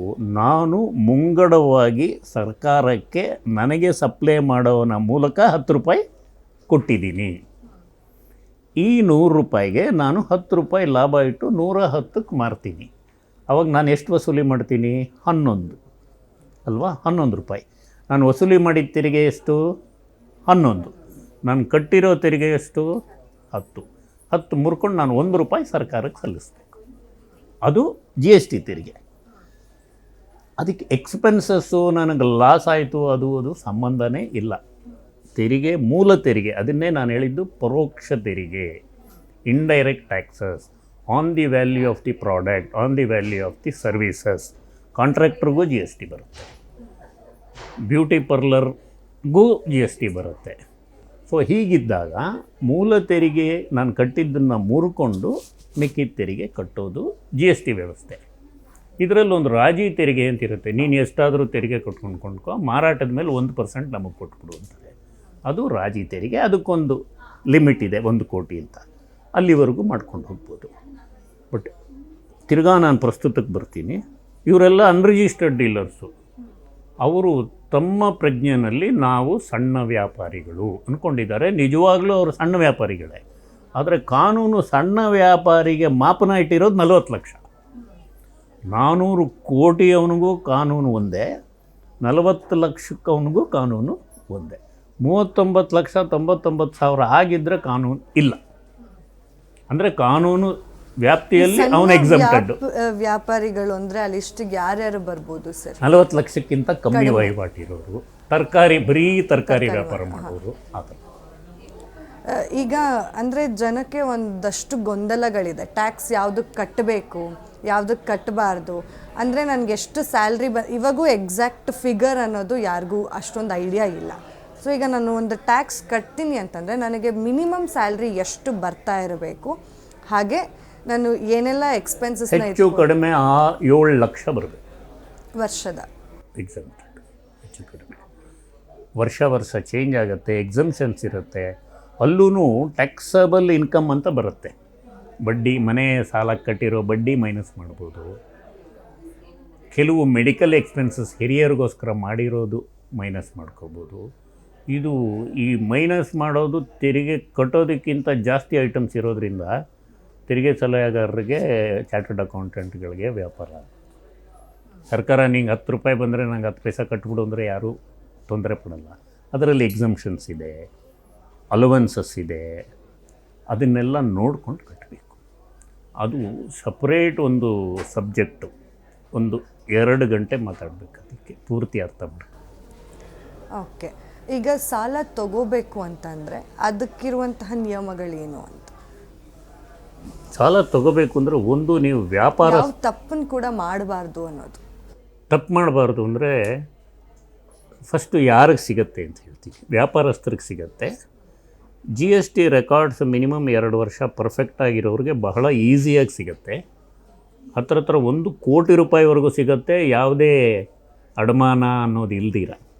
GST ವ್ಯವಹಾರ ಚೆನ್ನಾಗಿ ಮಾಡಿರಬೇಕು, ಚೆಕ್ಗಳು ಬೌನ್ಸ್ ಆಗಿರಬಾರ್ದು, ಆಮೇಲೆ ಹಳೆಯ ಸಾಲಗಳನ್ನ ಕರೆಕ್ಟಾಗಿ ತೀರಿಸಿರಬೇಕು. ಸ್ಕೂಟ್ರ್ ಸಾಲ, ಕಾರ್ ಸಾಲ ಮಂತ್ಲಿ ಆ ಡೇಟಿಗೆ ತೀರಿಸಿದರೆ ಸುಲಭವಾಗಿ ಸಾಲ ಸಿಗತ್ತೆ. ವೈಯಕ್ತಿಕವಾಗಿ ಹೇಳೋಂಗಿದ್ರೆ ನಮ್ಮ ದೇಶದಲ್ಲಿ ಸಂಪಾದನೆ ಮಾಡೋದು ಈಸಿ, ಸಾಲ ತಗೊಳ್ಳೋದು ಕಷ್ಟ. ಅದು ಹೌದು ಸರ್. ಈಗ ಮತ್ತೆ ಕ್ರೆಡಿಟ್ ಕಾರ್ಡ್ಗಳನ್ನು ಬಳಕೆ ಮಾಡ್ತಿರ್ತಾರೆ ಸಾಕಷ್ಟು ಜನ. ಅಂದರೆ ಬರೋ ಸಂಬಳ ಎಲ್ಲ ಈಗ EMIಗಳು ಅದು ಕಟ್ಟೋದಕ್ಕೆ ಹೋಗ್ತಾ ಇರುತ್ತೆ. ಸೊ ಕ್ರೆಡಿಟ್ ಕಾರ್ಡ್ ಬಳಕೆ ಮಾಡೋದು ಒಳ್ಳೆಯದ ಅಥವಾ ಬೇಡ, ಇದ್ರ ಸವಾಸ ಅನ್ನೋದಾ? ಎಲ್ಲಿವರೆಗೂ ವ್ಯಾನಿಟಿ ಪರ್ಚೇಸ್ ಮಾಡಲ್ವೋ, ವ್ಯಾನಿಟಿ ಅನ್ನೋದಕ್ಕೆ ಕನ್ನಡದಲ್ಲಿ ತತ್ಸಮ ಪದ ದಿಮಾಕು ಅಂತ. ವ್ಯಾನಿಟಿ ಬ್ಯಾಗ್ ಅಂತೀವಿ, ಗೊತ್ತಾ? ಅನ್ನೋದು ತಪ್ಪು ತಿಳ್ಕೊಬೇಡಿ. ಎಲ್ಲಿವರೆಗೂ ಅನಗತ್ಯ ವಸ್ತುಗಳು ಪರ್ಚೇಸ್ ಮಾಡಲ್ವೋ, ಈಗ ನನ್ನ ಹತ್ರ 100 ರೂಪಾಯಿ ಇದೆ, 10 ಜನನ ಕರ್ಕೊಂಡೋಗಿ ಹೋಟ್ಲಲ್ಲಿ 5,000 ರೂಪಾಯಿ ಪಾರ್ಟಿ ಮಾಡಿಸಿ 5,000 ರೂಪಾಯಿ ಖರ್ಚು ಮಾಡಿ ಕ್ರೆಡಿಟ್ ಕಾರ್ಡ್ ಇದೆ ಅಂತ ಆ 5,000ನ 10 ತಿಂಗಳು 500 ರೂಪಾಯಿ ಕಟ್ಕೊಂಡು ಹೋದರೆ ಕ್ರೆಡಿಟ್ ಕಾರ್ಡ್ ಉಪಯೋಗಕ್ಕೆ ಬರಲ್ಲ. ಬಟ್ ಮನೇಲಿ ಏನೋ ಫಂಕ್ಷನ್ ಇದೆ, ಅನಿವಾರ್ಯ ಖರ್ಚು ಮಾಡಬೇಕು ಅಂದರೆ ಮಾಡ್ಬೋದು. ಆಮೇಲೆ ಈ ಕ್ರೆಡಿಟ್ ಕಾರ್ಡ್ದು ಒಂದು ಅಡ್ವಾಂಟೇಜ್ ಏನು, ಕ್ರೆಡಿಟ್ ಕಾರ್ಡ್ ಸರಿಯಾಗಿ ಕಟ್ಕೊಂಡು ಹೋಗ್ತಾ ಇದ್ದರೆ ಸಿಬಿಲ್ ಅಂತೀವಿ, ಚೆನ್ನಾಗಿರುತ್ತೆ. ಸಪೋಸ್ ಇವತ್ತಿನವರೆಗೂ ಯಾರಾದರೂ ತಪ್ಪು ಮಾಡಿ ಸಿಬಿಲ್ ಸ್ಕೋರ್ ಕಡಿಮೆ ಆದರೂ ಆತ ಇನ್ನು ಮುಂದೆ, ಅಂದರೆ ಸ್ವಲ್ಪ ಯಂಗ್ಸ್ಟರ್ ಇರಬೇಕು, ಆತ ಇನ್ನು ಮುಂದೆ 2 ವರ್ಷ ಕರೆಕ್ಟಾಗಿ ಕಟ್ಕೊಂಡೋದ್ರೆ ಸಿಬಿಲ್ ಸ್ಕೋರ್ ತಾನಾಗೇ ಸರಿ ಹೋಗುತ್ತೆ. ಆಮೇಲೆ ಸಿಬಿಲ್ ಅನ್ನೋದು ಒಂದು ಸ್ವಾಯತ್ತ ಸಂಸ್ಥೆ, ಇಂಡಿಪೆಂಡೆಂಟ್ ಬಾಡಿ. ಅವ್ರಿಗೆ ನಾವು ಕರೆಕ್ಟಾಗಿ ಲೆಟ್ರ್ ಬರೀಬೇಕು. ಭಾಳಷ್ಟು ಕಡೆ ಸಿಬಿಲ್ ತಪ್ಪಿರುತ್ತೆ. ನಾವು ಲೋನ್ ತೀರಿಸಿದ್ರು ಬ್ಯಾಂಕ್ ತಿಳಿಸಿರಲ್ಲ, ಅದು ಹಾಗೇ ಇರುತ್ತೆ ಸಿಬಿಲಲ್ಲಿ. ತಿಳಿಸ್ಬೋದು, ತಿಳಿಸೋದಕ್ಕೆ ಅವಕಾಶ ಇದೆ. ಇಂಟರ್ನೆಟ್ ಓಪನ್ ಮಾಡಿ ಕ್ವೆರಿ ಹಾಕ್ಬೋದು, ಇದೆಲ್ಲ ಅವಕಾಶಗಳಿದೆ. But credit card, credit management ಒಂದು ಸರಿಯಾಗಿ ಉಪಯೋಗಿಸಿದ್ರೆ ಹಾಗಲಕಾಯಿ, ಉಪಯೋಗಿಸಿಲ್ಲ ಅಂದರೂ ಹಾಗಲಕಾಯಿ. ಈಗ ಕರೆಕ್ಟಾಗಿ 10ನೇ ತಾರೀಕು ಗಂಡ ಹೆಂಡತಿ ಕೂತ್ಕೊಂಡು ಎಲ್ಲ ಬಿಲ್ಸ್ ಪೇ ಮಾಡಿ ಎಲ್ಲ ಕ್ರೆಡಿಟ್ ಕಾರ್ಡ್ ಪೇ ಮಾಡಿಬಿಟ್ರೆ ಸೂಪರಾಗಿ ನಡೆಯುತ್ತೆ. ಅವರೆಲ್ಲ ಹಂಗೆ ಪೇ ಮಾಡಿದ್ದಕ್ಕೆ UPI ಅವ್ರಿಗೆ ತೊಂದರೆ ಬಂದಿರೋದು. ಅಂದರೆ ಈಗ ಮತ್ತೆ ಹಳೆ ಪದ್ಧತಿಗೆ ಹೋಗ್ಬಿಡ್ತಾರ ಜನ? ಇಲ್ಲ, ಹಳೆ ಪದ್ಧತಿಗೆ ಹೋಗೋಕ್ಕೆ ಸಾಧ್ಯ ಇಲ್ಲ. ಇದು ನಾವು UPI ಇಲ್ಲ ಅಂದರೆ ಮಾರಾಟ ಮಾಡೋದಿಲ್ಲ, ಕ್ಯಾಶೇ ಕೊಡಿ, ಅದೆಲ್ಲ ಒಂದು ವಾರ 10 ದಿನದ ಕೆಲಸ. ಯಾಕೆಂದರೆ ಈಗ 90% ಜನ UPI, ಈಗ ನಾವಿಬ್ಬರು ಸೇರಿ ಡಿಸೈಡ್ ಮಾಡ್ತೀವಿ ಇನ್ಮೇಲೆ ನಾವು UPI ಮಾಡೋದು ಬೇಡ ಅಂತ. ಎಷ್ಟು ದಿನ ಅಂತ ಮಾಡ್ತೀವಿ, ಆಮೇಲೆ ನಾನೊಬ್ಬ ಶುರು ಮಾಡ್ಬಿಡ್ತೀನಿ, ನನ್ನ ಹತ್ರ ಬಾಗುರು ನಾನು ಕೊಡ್ತೀನಿ ಅಂತ. ಡಿಜಿಟೀಕರಣ ಆದಮೇಲೆ ಡಿಜಿಟೈಸೇಷನ್ ಅಂತ ನಾವು ಏನು ಹೇಳ್ತೀವಿ ಅಂದರೆ ಎಲ್ಲನೂ ದಾಖಲೆ ಆನ್ಲೈನ್. ನಿಮಗೆ ಪೇಮೆಂಟ್ ಬಂದಿರೋದು ದಾಖಲೆ, ನೀವು ಎಲೆಕ್ಟ್ರಿಸಿಟಿ ಪೇ ಮಾಡಿರೋದು ದಾಖಲೆ, ವಾಟರ್ ಬಿಲ್ ಪೇ ಮಾಡಿರೋದು ದಾಖಲೆ, ಅಕ್ಕಿ ತೊಗೊಂಡಿರೋದು ದಾಖಲೆ, ಸಿಗರೇಟ್ ತೊಗೊಂಡಿರೋದು ದಾಖಲೆ, ಬಾರಲ್ಲಿ ಹೋಗಿ ತಿಂದು ಕುಡ್ದಿರೋದು ದಾಖಲೆ, ಇಷ್ಟೆಲ್ಲ ದಾಖಲೆ ಅನ್ನೋದು ಬಂದ ಮೇಲೆ ನಿಮ್ಮ ಕೊಳ್ಳೋ ಸಾಮರ್ಥ್ಯ ಏನು ಅಂತ ಆ ದಾಖಲೆ ತೋರಿಸುತ್ತೆ, ನಿಮ್ಮ ಉಳಿಕೆ ಏನು ಅಂತ ಆ ದಾಖಲೆ ತೋರಿಸುತ್ತೆ, ನಿಮ್ಮ ಓವರ್ ಎಕ್ಸ್ಪೆಂಡಿಚರ್ ಏನು ಅಂತ ಆ ದಾಖಲೆ ತೋರಿಸುತ್ತೆ. ಒಟ್ಟಾರೆ ನಾನು ನೀವು ಸೇರಿದ್ರೆ ನಮ್ಮಿಬ್ಬರದ್ದು ದಾಖಲೆ ಮಾಪನ ತೋರಿಸುತ್ತೆ. ದತ್ತಾಂಶ ಅಂತೀವಿ, ಸ್ಟ್ಯಾಟಿಸ್ಟಿಕ್ಸು. ನಮ್ಮ 3 ತೊಗೊಂಡ್ರೆ 3 ಜನದ ಸಿಗುತ್ತೆ, ರಾಜ್ಯ ತೊಗೊಂಡ್ರೆ ರಾಜ್ಯದ ಸಿಗುತ್ತೆ, ಇಡೀ ದೇಶದ ತೊಗೊಂಡ್ರೆ ತೊಗುತ್ತೆ. ಅದಕ್ಕೆ ನಾವು productivity index, expenses index, GDP index ಅಂತ ಮಾಪನ ಬರುತ್ತೆ. ಇಂಡಿವಿಜುವಲಿ ರಿಸೀವರ್ ಅಂದರೆ UPI ಪೇಮೆಂಟ್ ರಿಸೀವ್ ಮಾಡಿದವ ಸರಿಯಾದ ದಾಖಲೆ ಇಟ್ಟರೆ ಆತನಿಗೂ ತೊಂದರೆ ಇಲ್ಲ, ಡಿಪಾರ್ಟ್ಮೆಂಟ್ ಅವ್ರಿಗೂ ಈ ರೀತಿ ಮಾತಾಡಿಸ್ಕೊಳ್ಳೋ ಸಂಕಷ್ಟ ಬರೋಲ್ಲ. ಇಲ್ಲಿ ಡಿಪಾರ್ಟ್ಮೆಂಟ್ ಅವ್ರು 4 ವರ್ಷ ಆದಮೇಲೆ ನೋಟಿಸ್ ಕೊಟ್ಟಿರೋದು ಒಂದೇ ತಪ್ಪು. ತಿಂಗಳು ಕೊಟ್ಟಿದ್ದರೆ ಈ ಪರಿಸ್ಥಿತಿ ಬರ್ತಾ ಇರಲಿ. ಈಗ ನನ್ನ ವೇತನ ಕಡಿಮೆ ಇದ್ದರೂ ಕೂಡ ನಾನು ಕೂಡ ಇನ್ಕಮ್ ಟ್ಯಾಕ್ಸ್ ರಿಟರ್ನ್ಸ್ನ ಫೈಲ್ ಮಾಡ್ಬೋದಾ? ಅಗತ್ಯ ಇಲ್ಲ, ಆದರೆ ಮಾಡ್ಬೋದು. ಅಗತ್ಯ ಇಲ್ಲ. ಸರ್, ಈಗ ಅಂದರೆ ನಿಮ್ಮ ಪ್ರಕಾರ ಇವಾಗ ಉಳಿತಾಯ ಮಾಡಬೇಕು ಅಂತಂದರೆ FD ಅಥವಾ PPF ಯಾವುದು ಬೆಟರ್ ಅಂತ ಅನ್ಸುತ್ತೆ? PPF better. ಯಾಕೆ? ವೈಯಕ್ತಿಕವಾಗಿ ಸರ್ಕಾರಿ ಸ್ವಾಮ್ಯದಿಂದ ಇದೆ, ಆಗಾಗ ಬಡ್ಡಿ ರೇಟ್ ಜಾಸ್ತಿ ಆಗುತ್ತೆ, ಬೇಕಾದಾಗ ಸಾಲ ತಗೋಬೋದು. ಬಹಳ ಒಳ್ಳೆ ಪ್ರಶ್ನೆ. ಹಂತವಾಗಿ ಕೇಳ್ತೀನಿ. ಒಂದು 23% ಸೇವ್ ಮಾಡಿದ್ರೆ ಒಳ್ಳೆಯದು. ಮನುಷ್ಯನಿಗೆ 1000 ರೂಪಾಯಿ ಸಂಬಳ ಬರುತ್ತೆ ಅಂದರೆ 230 ರೂಪಾಯಿ ಆದರೆ ಸೇವ್ ಮಾಡಬೇಕು. ಮನೆಯಲ್ಲಿ ಒಂದು ಹೆಣ್ಣು ಮಗು ಇದ್ದರೆ ಅದಕ್ಕೆ 1 ವರ್ಷ ಆಗಿದ್ದರೂ ಪರವಾಗಿಲ್ಲ, ಈಗಿಂದನೇ ತಿಂಗಳಿಗಿಷ್ಟು ಅಂತ ಹಾಕಬೇಕು. IDBI ಫಂಡ್ಸ್ ಅಂತಿರುತ್ತೆ, ಯೂನಿಟ್ ಲಿಂಕ್ಡ್ ಇನ್ಶೂರೆನ್ಸ್ ಫಂಡ್ಸ್ ಅಂತಿರುತ್ತೆ, FD ಇರುತ್ತೆ. FD ಒಂದು ಹಂತಕ್ಕೆ ನೀವು ಸಾಹುಕಾರರಾಗಿ ಮನೆ ಸ್ವಂತ ಆಗಿ ವೆಹಿಕಲ್ಸ್ಗೆಲ್ಲ ಸರಿಯಾಗಿ ಇದ್ದ ಮೇಲೆ FD ಇಟ್ಟರೆ ಎಕ್ಸ್ಟ್ರಾ ಹಣ ಕಡಿಮೆ ಬಡ್ಡಿ ದರ ಬರುತ್ತೆ. FDಲಿ ಜಾಸ್ತಿ ಬರೋಲ್ಲ.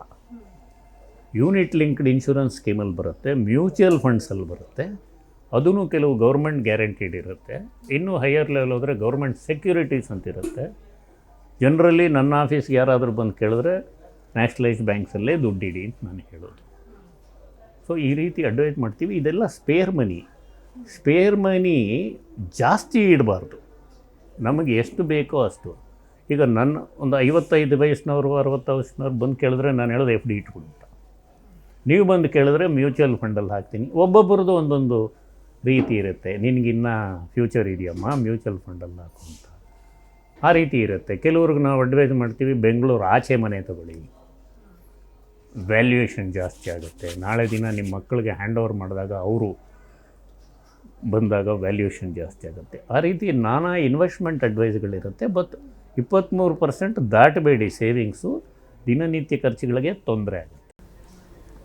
ಈಗ ತುಂಬ ಜನ ಲೋನ್ಗಳನ್ನು ಮಾಡಿಸ್ಕೊಂಡಿರ್ತಾರೆ. ನಾನು ಆಗಲೇ ಹೇಳ್ದಂಗೆ ಹೋಮ್ ಲೋನ್, ಬೈಕ್ ಲೋನ್ ಅಂತ ಹೇಳಿ.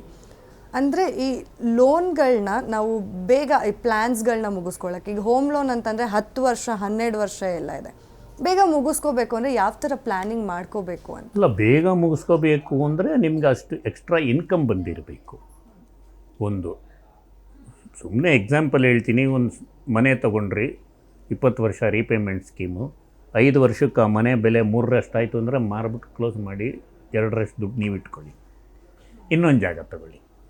ಆ ಥರ ಪ್ಲ್ಯಾನಿಂಗ್ ಅದೆಲ್ಲ ಸ್ವಲ್ಪ ಜಾಣ್ಮೆ ಉಪಯೋಗಿಸ್ಬೇಕು. ನಿಮ್ಮ ಫ್ಯಾಮಿಲಿ ಬ್ಯಾಕ್ಗ್ರೌಂಡು, ಮುಂದೆ ಏನು ಅವಶ್ಯಕತೆ ಇದೆ, ಡಿಗ್ರಿ ಓದ್ತಾ ಇರೋ ಹುಡುಗಿ ಇದ್ದಾಳೆ, ನೆಕ್ಸ್ಟ್ ನಿಮಗೆ 3 ವರ್ಷಕ್ಕೆ ಎಷ್ಟು ದುಡ್ಡು ಅವಶ್ಯಕತೆ ಬೇಕಾಗತ್ತೆ, ಮೆಡಿಕಲ್ ಕಾಲೇಜಿಗೆ ಸೇರ್ಸೋಕ್ಕೆ ಎಷ್ಟು ಅವಶ್ಯಕತೆ ಬೇಕಾಗತ್ತೆ, ಅದೆಲ್ಲ ಪ್ಲ್ಯಾನಿಂಗ್ ಮಾಡಬೇಕಾಗತ್ತೆ. It's not that easy. ಈಗ ನನ್ನ ಹತ್ರ ಎಷ್ಟು ದುಡ್ಡಿದೆ, ಏನು ಮಾಡಲಿ ಅಂದರೆ ನಾನು ಪ್ರಶ್ನೆ ಕೇಳ್ತೀನಿ, ನಾಳೆ ಹೈಯರ್ ಎಜುಕೇಷನ್ ಕಳಿಸ್ಬೇಕು ಅಂದರೆ ಏನು ಮಾಡ್ತೀಯಾ ಅಂತ. ಸ್ವಲ್ಪ ದುಡ್ಡು ಬ್ಯಾಂಕಲ್ಲಿ ಇಟ್ಟರೆ ಎಜುಕೇಷನ್ ಲೋನ್ ಸಿಗೋ ಸಾಧ್ಯತೆ ಇದೆ. ಎಜುಕೇಷನ್ ಲೋನ್ ಇಂಟ್ರೆಸ್ಟ್ ರೀಪೇ ಮಾಡಿದ್ರೆ ಇನ್ಕಮ್ ಟ್ಯಾಕ್ಸ್ ಎಕ್ಸಂಪ್ಷನ್ ಸಿಗುತ್ತೆ. ಆ ರೀತಿ ಪ್ಲ್ಯಾನಿಂಗ್ ಬರುತ್ತೆ. ನಾನು ಹೋಗ್ತಾ ರೂಟ್ ರೆಡಿ ಮಾಡ್ಕೋಬೇಕಷ್ಟೆ. ಸರ್, ಹಾಗೆ ಇವಾಗ ಸೈಟು ಫ್ಲ್ಯಾಟ್ ಖರೀದಿ ಮಾಡುವಾಗ TDS ಕಡಿತ ಆಗುತ್ತೆ. IT ರಿಟರ್ನ್ಸ್ ಏನಾದರೂ ಇದರಿಂದ ಅಂದರೆ ಟ್ಯಾಕ್ಸ್ ಕಟ್ಟೋದೆಲ್ಲ ಕಡಿಮೆ ಆಗುತ್ತೆ? ಅಲ್ಲಲ್ಲ, ನೀವು TCS ಕಟ್ಟಿರೋದು ನಿಮಗೆ ಯಾರು ಹಣ ಕೊಡ್ತಾರೋ ಆತ ಮೈನಸ್ ಮಾಡಿ ಕೊಟ್ಟಿರೋದು. ಈಗ ನಿಮಗೆ ನಾನು ಮನೆ ಮಾರಿದೆ, ನೀವು ನನಗೆ ಹಣ ಕೊಟ್ರಿ, 1% ಹಿಡ್ಕೊಂಡು ಕೊಟ್ಟಿದ್ದೀರಾ, ಅದು ನನಗೆ ವಾಪಸ್ ಬರೋದು, ನಿಮಗಲ್ಲ. ಯಾಕೆಂದರೆ ನಾನು ಪ್ರೂವ್ ಮಾಡಬೇಕು, ಇಷ್ಟು ಇನ್ಕಮ್ ಬಂದಿದೆ, ಇಷ್ಟು ಖರ್ಚಾಗಿದೆ, ಅವರು ನನ್ನಿಂದ 1 ಲಕ್ಷ ಡಿಡಕ್ಟ್ ಮಾಡಿದ್ದಾರೆ, ಆದರೆ ನಾನು ಕಟ್ಟಬೇಕಾಗಿರೋ ತೆರಿಗೆ 40-60 ವಾಪಸ್ ಕೊಡಿ ಅಂತ ನಾನು ಮಾಡಬೇಕು. TCS ಅನ್ನೋದು tax collected at source, TDS ಅನ್ನೋದು ಟ್ಯಾಕ್ಸ್ ಡಿಡಕ್ಟೆಡ್ ಅಟ್ ಸೋರ್ಸು. ಈಗ ಗ್ಯಾರಂಟಿ ಸಂಸ್ಥೆ ನಿಮಗೆ ಸಂಬಳ ಕೊಡುವಾಗ ಡಿಡಕ್ಟ್ ಮಾಡೋದು TDS, ಅದು ನೀವು ಫೈಲ್ ಮಾಡಿ ವಾಪಸ್ ಬರುತ್ತೆ. ಆ ದತ್ತ ಅಂದರೆ ಮಾಪನದ ಪ್ರಕಾರ ಕೆಲವು ಲೆವೆಲ್ವರೆಗೂ 20% ಬರುತ್ತೆ, ಆಮೇಲೆ 30% ಬರುತ್ತೆ ತೆರಿಗೆ ಪ್ರಕಾರ. ಬಟ್ ಇದರಲ್ಲೆಲ್ಲ ಡಿಡಕ್ಷನ್ಸ್ ನೀವು ಹೌಸಿಂಗ್ ಲೋನಲ್ಲಿ ತೊಗೋಬೋದು. ಅಂದರೆ ನೀವು ಅದರಲ್ಲೂ ಕೆಲವು ಸಂಸ್ಥೆಗಳು ಪ್ರೊಫೆಷ್ನಲ್ ಅಂತ ದುಡ್ಡು ಕೊಡ್ತಾರೆ, ಕೆಲವು ಸಂಸ್ಥೆಗಳು ಸ್ಯಾಲರಿಯಿಂದ ದುಡ್ಡು ಕೊಡ್ತಾರೆ. ಪ್ರೊಫೆಷನಲ್ ಅಂತ ದುಡ್ಡು ಪಡೆಯೋರಿಗೆ ನಾನಾ ವಿಧಗಳಿದೆ. ಎಕ್ಸಮ್ಷನ್ ಕ್ಲೈಮ್ ಮಾಡೋಕ್ಕೆ ಕಾರು, ಪೆಟ್ರೋಲು ಎಲ್ಲ ತೊಗೋಬೋದು, ಬರೀ ಸ್ಯಾಲ್ರಿ ಮಾಡೋರಿಗಿಲ್ಲ. ಓಕೆ ಸರ್, ಈಗ ಬ್ಲ್ಯಾಕ್ ಮನಿನ ತಡೆಯೋದಕ್ಕೆ ಸಾಧ್ಯ ಆಗುತ್ತಾ ನಮ್ಮ ದೇಶದಲ್ಲಿ? ಹಾಗೆ ಇದ್ರ ಬಗ್ಗೆ ನಿಮ್ಮ ಒಪಿನಿಯನ್ ಏನು? ಅಂದರೆ ಇವಾಗ ನಾವು ಕೇಳ್ತಾ ಇರ್ತೀವಿ, ಅಷ್ಟು ಕೋಟಿ ಬ್ಲ್ಯಾಕ್ ಮನಿ ಇಟ್ಕೊಂಡಿದ್ದಾರೆ, ಇಷ್ಟು ಕೋಟಿ ಇಟ್ಕೊಂಡಿದ್ದಾರೆ ಅಂತೆಲ್ಲ IT ರೈಡ್ ಆದಾಗೆ ಗೊತ್ತಾಗೋದು. ಸೊ ತಡೆಯೋಕ್ಕಾಗತ್ತಾ? ಚಾನ್ಸಸ್ ಇದೆಯಾ? ತಡೆದು ಬಿಟ್ಟರೆ ಡಿಪಾರ್ಟ್ಮೆಂಟೇ ಬೇಡ, ತಡೀತಾ ಇರ್ತಾರೆ, ಅದು ಪಳಗದಾಗ್ತಾ ಇರುತ್ತೆ. ಇದು ಬೇರೆ ವಿಚಾರದಲ್ಲಿ ವಾಸ್ತವಿಕವಾಗಿ ನೈಸರ್ಗಿಕವಾಗಿ ಏನೇನು ತಪ್ಪುಗಳು ನಡೆಯುತ್ತೋ ಅದೇ ರೀತಿ ಹಣಕಾಸು ವಿಚಾರದಲ್ಲೂ ನಡೆಯುತ್ತೆ. ಸಾಮಾನ್ಯವಾಗಿ ಪ್ರೋಗ್ರೆಸ್ಸಲ್ಲಿ ಮೂಲಭೂತ ನಾನು ಅಗ್ರಿಕಲ್ಚರಿಸ್ಟು, ನಾನೊಂದು ವ್ಯಾಪಾರ ಮಾಡ್ತೀನಿ, ಆ ವ್ಯಾಪಾರದಲ್ಲಿ ನನಗೆ ಲಾಭ ಬರುತ್ತೆ, ತೆರಿಗೆ ಕಟ್ತಾ ಇರ್ತೀನಿ, ಒಳ್ಳೆ ಆಡಿಟ್ರ್ ಅಡ್ವೈಸ್ ಬರುತ್ತೆ, ಆಮೇಲೆ ಯಾರೋ ಇನ್ವೆಸ್ಟ್ರ್ ಬರ್ತಾರೆ, ಅವರು ಒಂದು ದಾರಿ ತೋರಿಸ್ತಾರೆ, ನನಗೆ ಅದು ಗೊತ್ತಿಲ್ಲ ತಪ್ಪು ದಾರಿ ಅಂತ. ಬಟ್ ಅವರು ದಾರಿ ತೋರಿಸ್ಬಿಟ್ಟು ಇದರಲ್ಲಿ ನೀನು ಕೋಟ್ಯಾಂತರ ಉಳಿಸ್ಬೋದು ಅಂದರೆ ನಾನು ಉಳಿಸ್ಬಿಡ್ತೀನಿ. ಆಮೇಲೆ ಅದು ಕರಿ ಹಣ ಅಂತ ಗೊತ್ತಾಗುತ್ತೆ. ಅದು ನಾನಾಗೇ ಅದನ್ನು ಮುಖ ತೊಳ್ಕೊಂಬಿಟ್ರೆ ಚೆನ್ನಾಗಿರುತ್ತೆ.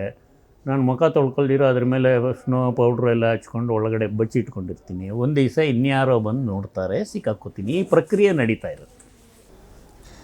ಸರ್, ಈಗ IT ರಿಟರ್ನ್ಸ್ ಫೈಲ್ ಮಾಡೋದು ಎಷ್ಟು ಮುಖ್ಯ? ಬಹಳ ಒಳ್ಳೆಯದು. ಬಟ್ ಸುಮ್ಮನೆ ಅಗತ್ಯ ಇಲ್ಲದೆ ಫೈಲ್ ಈಗ ನೋಡಿ, ಬರೀ ಅಗ್ರಿಕಲ್ಚರ್ ಇನ್ಕಮ್ಗೆ IT ರಿಟರ್ನ್ಸ್ ಅವಶ್ಯಕತೆ ಇಲ್ಲ. ನಾನು ಅಗ್ರಿಕಲ್ಚರಿಸ್ಟು, ನನಗಿಷ್ಟು ವ್ಯಾಪಾರ ಆಗಿದೆ, ಅಂದರೆ ಅಗ್ರಿಕಲ್ಚರ್ ವ್ಯಾಪಾರ, ಇನ್ಕಮ್ ಟ್ಯಾಕ್ಸ್ ಇಲ್ಲ. ಬಟ್ ನಾನು ಅಗ್ರಿಕಲ್ಚರ್ ಇನ್ಕಮಿಂದ FD ಇಟ್ಟಿದ್ದೀನಿ, FDಲಿ ಬಡ್ಡಿ ಬರುತ್ತೆ, ಅದಕ್ಕೆ ತೆರಿಗೆ ಕಟ್ಟಬೇಕು. ಅಥವಾ ನನಗೆ ಅಗ್ರಿಕಲ್ಚರ್ ಇನ್ಕಮ್ಮೂ ಇದೆ, ವ್ಯಾಪಾರನೂ ಇದೆ, ಅಂದರೆ ವ್ಯಾಪಾರದ ಇನ್ಕಮ್ಮು ಅಗ್ರಿಕಲ್ಚರ್ ಇನ್ಕಮ್ ಸೇರಿಸಿ ಬರೀ ವ್ಯಾಪಾರದ ಇನ್ಕಮ್ಗೆ ತೆರಿಗೆ ಆಗುತ್ತೆ, ಅಗ್ರಿಕಲ್ಚರ್ ಇನ್ಕಮ್ ಎಕ್ಸಿಮ್. ಸರ್, ಇವಾಗ ಸಾಮಾನ್ಯ ಜನರಿಗೆ ಹಣಕಾಸು ಜ್ಞಾನ ಅನ್ನೋದು ಎಷ್ಟು ಇಂಪಾರ್ಟೆಂಟ್? ಅಂದರೆ ಇವಾಗ ನಾವು ಫಿನಾನ್ಷಿಯಲ್ ಮ್ಯಾನೇಜ್ಮೆಂಟ್ ಅಂತ ಹೇಳ್ತೀವಿ. ಈಗ ಸುಮ್ಮನೆ ದುಡ್ಡು ಬರ್ತಿರುತ್ತೆ, ಹೇಗೆ ಮ್ಯಾನೇಜ್ ಮಾಡಬೇಕಂತ ಗೊತ್ತಿರೋದಿಲ್ಲ. ಯಾವುದಕ್ಕೆ ಸೇವಿಂಗ್ಸ್ ಮಾಡಬೇಕು, ಯಾವುದಕ್ಕೆ ಖರ್ಚು ಮಾಡಬೇಕು ಅಂತ. ಈಗ ಸಾಕಷ್ಟು ಜನ ಖರ್ಚು ಮಾಡೋರೇ ಜಾಸ್ತಿ ಇದ್ದಾರೆ, ಸೇವಿಂಗ್ಸ್ ಮಾಡೋರು ಈಗ ಯಂಗ್ಸ್ಟರ್ಸಲ್ಲಿ ತುಂಬ ಕಡಿಮೆ ಆಗ್ತಾ ಇದೆ. ಸೊ ನಿಮ್ಮ ಒಪಿನಿಯನ್ ಏನಿದ್ರ ಮೇಲೆ? ಈಗಿನ ಝೊಮ್ಯಾಟೊ, ಸ್ವಿಗ್ಗಿ ಈ ರೀತಿ ಪರಿಸ್ಥಿತಿಯಲ್ಲಿ ವ್ಯಾನಿಟಿ ಬೈಯಿಂಗ್ ಜಾಸ್ತಿ ಆಗುತ್ತೆ, ಅನಿವಾರ್ಯ ಬೈಯಿಂಗ್ ಜಾಸ್ತಿ ಆಗುತ್ತೆ. ಈಗ ನಾನು ನನ್ನ ಅಪಾರ್ಟ್ಮೆಂಟ್ಗೆ ಹೋಗ್ತಾ ಇದ್ದರೆ ನನ್ನ ಕಾರ್ ದಾಟೋ ಅಷ್ಟರಲ್ಲೇ ವಾಚ್ಮ್ಯಾನ್ ಹತ್ರ ಸ್ಕೂಲ್ ಮಕ್ಕಳು, ಅಂಕಲ್ ನನಗೇನು ಫುಡ್ ಬಂತು ಅಂತ ರಿಸೀವ್ ಮಾಡ್ಕೊಂಡು ಹೋಗ್ತಾರೆ.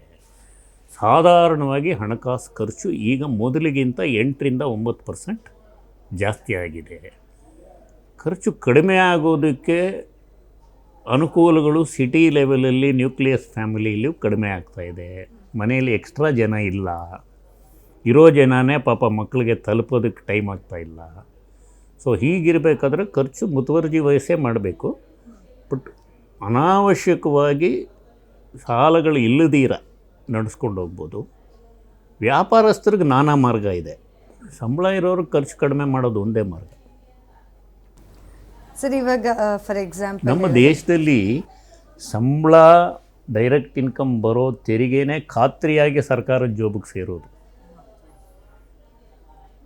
ಸೊ ಅವ್ರಿಗೆ ಪಾಪ ಲಿಮಿಟೆಡ್ ಬೈಯಿಂಗ್ ಪವರ್. ಅದಕ್ಕೆ U C something called attrition. ಮೊದಲೆಲ್ಲ ನಾವು 10 ವರ್ಷ 15 ವರ್ಷ 20 ವರ್ಷ ಒಂದೇ ಸಂಸ್ಥೆಯಲ್ಲಿ ಮಾಡ್ತಾಯಿದ್ವಿ.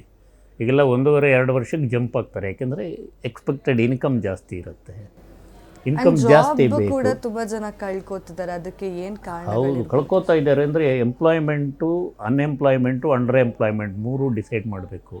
ಈಗ ನನ್ನ ಪರಿಣಿತಿಗೆ ತಕ್ಕನಂಗೆ ನನಗೆ ಕೆಲಸ ಸಿಕ್ಕಿಲ್ಲ ಅಂದರೆ ನನಗೆ ಬೇರೆ ಗತಿ ಇಲ್ಲ ಅಂತ ಅಲ್ಲಿ ಇರ್ತೀನಿ. ಕೆಲಸ ಸಿಕ್ಕಿದಾಗ ಮೂವ್ ಆಗ್ತೀನಿ. ಆರ್ಟಿಫಿಷಿಯಲ್ ಇಂಟೆಲಿಜೆನ್ಸ್ ಬರುತ್ತೆ, ಈ ಕ್ಯಾಮ್ರಾಮನ್ನೇ ಬೇಡ ನಾನೇ ಮಾಡ್ಕೋತೀನಿ, ಇಲ್ಲೇ ಕೂತ್ಕೊಂಡು ನನ್ನ ಮಾತನ್ನ ನಾನೇ ಫೋಟೋ ತೆಗಿತೀನಿ ಅಂದರೆ ಕ್ಯಾಮ್ರಾಮನ್ಗೆ ಕೆಲಸ ಕಳ್ಕೊತಾರೆ. ಅವ್ರು ಬೇರೆ ಕಡೆ ನೋಡಬೇಕು. ಈ ರೀತಿ ಟೆಕ್ನಾಲಜಿ ಡೆವಲಪ್ ಆಗ್ತಾ ಇದ್ದಂಗೆ ಹಳ್ಳ ದಿಣ್ಣೆ ಇನ್ನೋದು ಇರುತ್ತೆ. ಒಂದು ಹಳ್ಳ ಇನ್ನೊಂದು ದಿಣ್ಣೆಗೆ ಜಾಗ ಮಾಡಿಕೊಡುತ್ತೆ. ಸರ್, ಈಗ ನನ್ನ ಅಂದರೆ ಇದು ತುಂಬ ಮೋಸ್ಟ್ ಕೇಳಲೇಬೇಕು ಅಂತ ಕೇಳ್ತಿರೋ ಪ್ರಶ್ನೆ. IT ರಿಟರ್ನ್ಸ್ ಫೈಲ್ ಮಾಡುವಾಗ ಸಾಕಷ್ಟು ಜನ ನಕಲಿ ದಾಖಲೆ ಕೊಡ್ತಾ ಇರ್ತಾರೆ. ಅಂತ ಕೊಟ್ಟೋರ ವಿರುದ್ಧ ಆದಾಯ ಇಲಾಖೆ ಸಮರ ಸಾರಿದೆ ಈಗಾಗಲೇ. ಸೊ ನೋಟಿಸ್ ಜಾರಿ ಮಾಡಿದೆ ಕೂಡ. ಈ ಹಂತದಲ್ಲಿ ಜನರಿಗೆ ನೀವು ಏನು ಸಲಹೆ ಕೊಡ್ತೀರಾ? ಅನಾವಶ್ಯಕವಾದ ಎಕ್ಸಂಪ್ಷನ್ ತಗೋಬೇಡಿ. ಈಗ ನಿಮ್ಮ ಎಕ್ಸಂಪ್ಷನ್ ಏನು ಅನ್ನೋದು ಸರ್ಕಾರಕ್ಕೆ ಗೊತ್ತಿಲ್ಲದೆ ಇರೋದೇ ಸಾಧ್ಯ ಇಲ್ಲ. 100% ನೀವು ಎಷ್ಟು ಬಾಡಿಗೆ ಕೊಟ್ಟಿದ್ದೀರಾ, ಯಾರಿಗೆ ಕೊಟ್ಟಿದ್ದೀರಾ, ಅವ್ರ ಪ್ಯಾನ್ ನಂಬರ್ ಏನು, ನಿಮ್ಮ ಪ್ಯಾನ್ ನಂಬರ್ ಏನು, ನೀವು ಎಕ್ಸ್ಟ್ರಾ ಏನು ಕ್ಲೈಮ್ ಮಾಡಿದ್ದೀರಾ. ಮೊನ್ನೆ ನೀವು ನೋಡಿರೋ ವರದಿ, ನಿನ್ನೆ ಕೇರಳಲಾಗಿರೋ ವರದಿ, ಒಂದೇ ಆಡಿಟ್ರು 900 ರಿಟರ್ನ್ಸ್ ಏನೋ ಫೈಲ್ ಮಾಡಿ ಸುಮಾರು 300 ಕೋಟಿ ರೂಪಾಯಿ ರೀಫಂಡು ವಂಚನೆ ಮಾಡಿದ್ದಾರೆ. ಆಡಿಟ್ರ್ ತಪ್ಪು. ನಾನು ನಮ್ಮ ಆಡಿಟ್ರ್ ಹುಡುಗರಿಗೆ ಮೆಸೇಜ್ ಹಾಕಿದ್ದೆ, ದಯವಿಟ್ಟು ಕಂಪ್ಯೂಟೇಷನಲ್ಲಿ ಆ ವ್ಯಕ್ತಿ ಸಿಗ್ನೇಚರ್ ತೊಗೊಳ್ಳಿ, ನಿಜವಾಗಲೂ ಈ ಖರ್ಚಾಗಿದೆಯಾ ಪರಿಶೀಲಿಸಿ ಮಾಡಿ ಅಂತ. ಅಷ್ಟೇ ಮಾಡೋಕ್ಕಾಗೋದು. ಬಟ್ ರೀಫಂಡ್ ಕೊಡಿಸೋದೇ ಒಂದು ಕಾಯಕ ಅಂತ ಕೆಲವರು ಇರ್ತಾರೆ, ರೀಫಂಡ್ ಪಡೆಯೋದೇ ಒಂದು ಕಾಯಕ ಅಂತ ಇರ್ತಾರೆ. ಬಟ್ ಕೆಲವರು ತಿಳುವಳಿಕೆ ಇಲ್ಲದೆ ತೊಗೊಂಡಿರ್ತಾರೆ. ಸ್ಪೆಷಲಿ ಹೌಸ್ ರೆಂಟ್ ಅಲವೆನ್ಸ್ ವಿಚಾರದಲ್ಲಿ ಕೊಟ್ಟಿಲ್ಲದೇ ಕೊಟ್ಟೆ ಅಂತ ಕ್ಲೈಮ್ ಮಾಡ್ತಾರೆ. ಅಮ್ಮ ಅಪ್ಪ ಕೊಟ್ಟೆ ಅಂತ. ಅಟ್ಲೀಸ್ಟ್ ಕೊಟ್ಟು ದಾಖಲೆ ಇದ್ದರೂ ಅಲೋ ಆಗುತ್ತೆ, ಕೊಡದೇ ಇರೋ ದಾಖಲೆ ಇದ್ದರೆ ತೊಂದರೆ ಆಗುತ್ತೆ. ಇದೆಲ್ಲ ವಂಚನೆ ಮಾಡಿದವ್ರು 100ಕ್ಕೆ 100 ಜನನೂ ಸಿಕ್ಕಾಕೊಳ್ಳಲ್ಲ.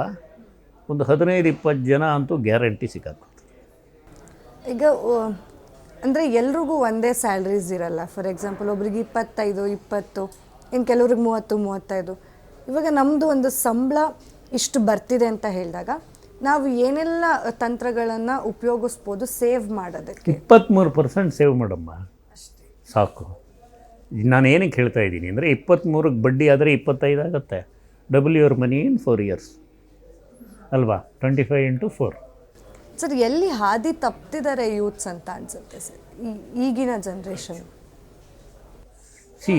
ಎಕನಾಮಿಕ್ಸ್ ವಿಚಾರದಲ್ಲಿ ಒಂದು ಅರ್ಥ ಮಾಡ್ಕೋಬೇಕು. ನಿಮ್ಮ ಖರ್ಚು ನಿಮ್ಮ ಹೊರಹರಿವು, ನನ್ನ ಒಳಹರಿವು. ಆಯಿತಾ? ಎಕ್ಸಾಂಪಲ್ ಹೇಳ್ತಾ ಇದ್ದೀನಿ, ನಾನು ಆ ಥರ ಕೆಲಸ ಮಾಡಲ್ಲ. ನೀವು ನನಗೊಂದು ₹1,00,000 ಲಂಚ ಕೊಟ್ರಿ, ನಾನೇನು ಮಾಡ್ತೀನಿ, ಅದನ್ನು ಖರ್ಚು ಮಾಡ್ತೀನಿ.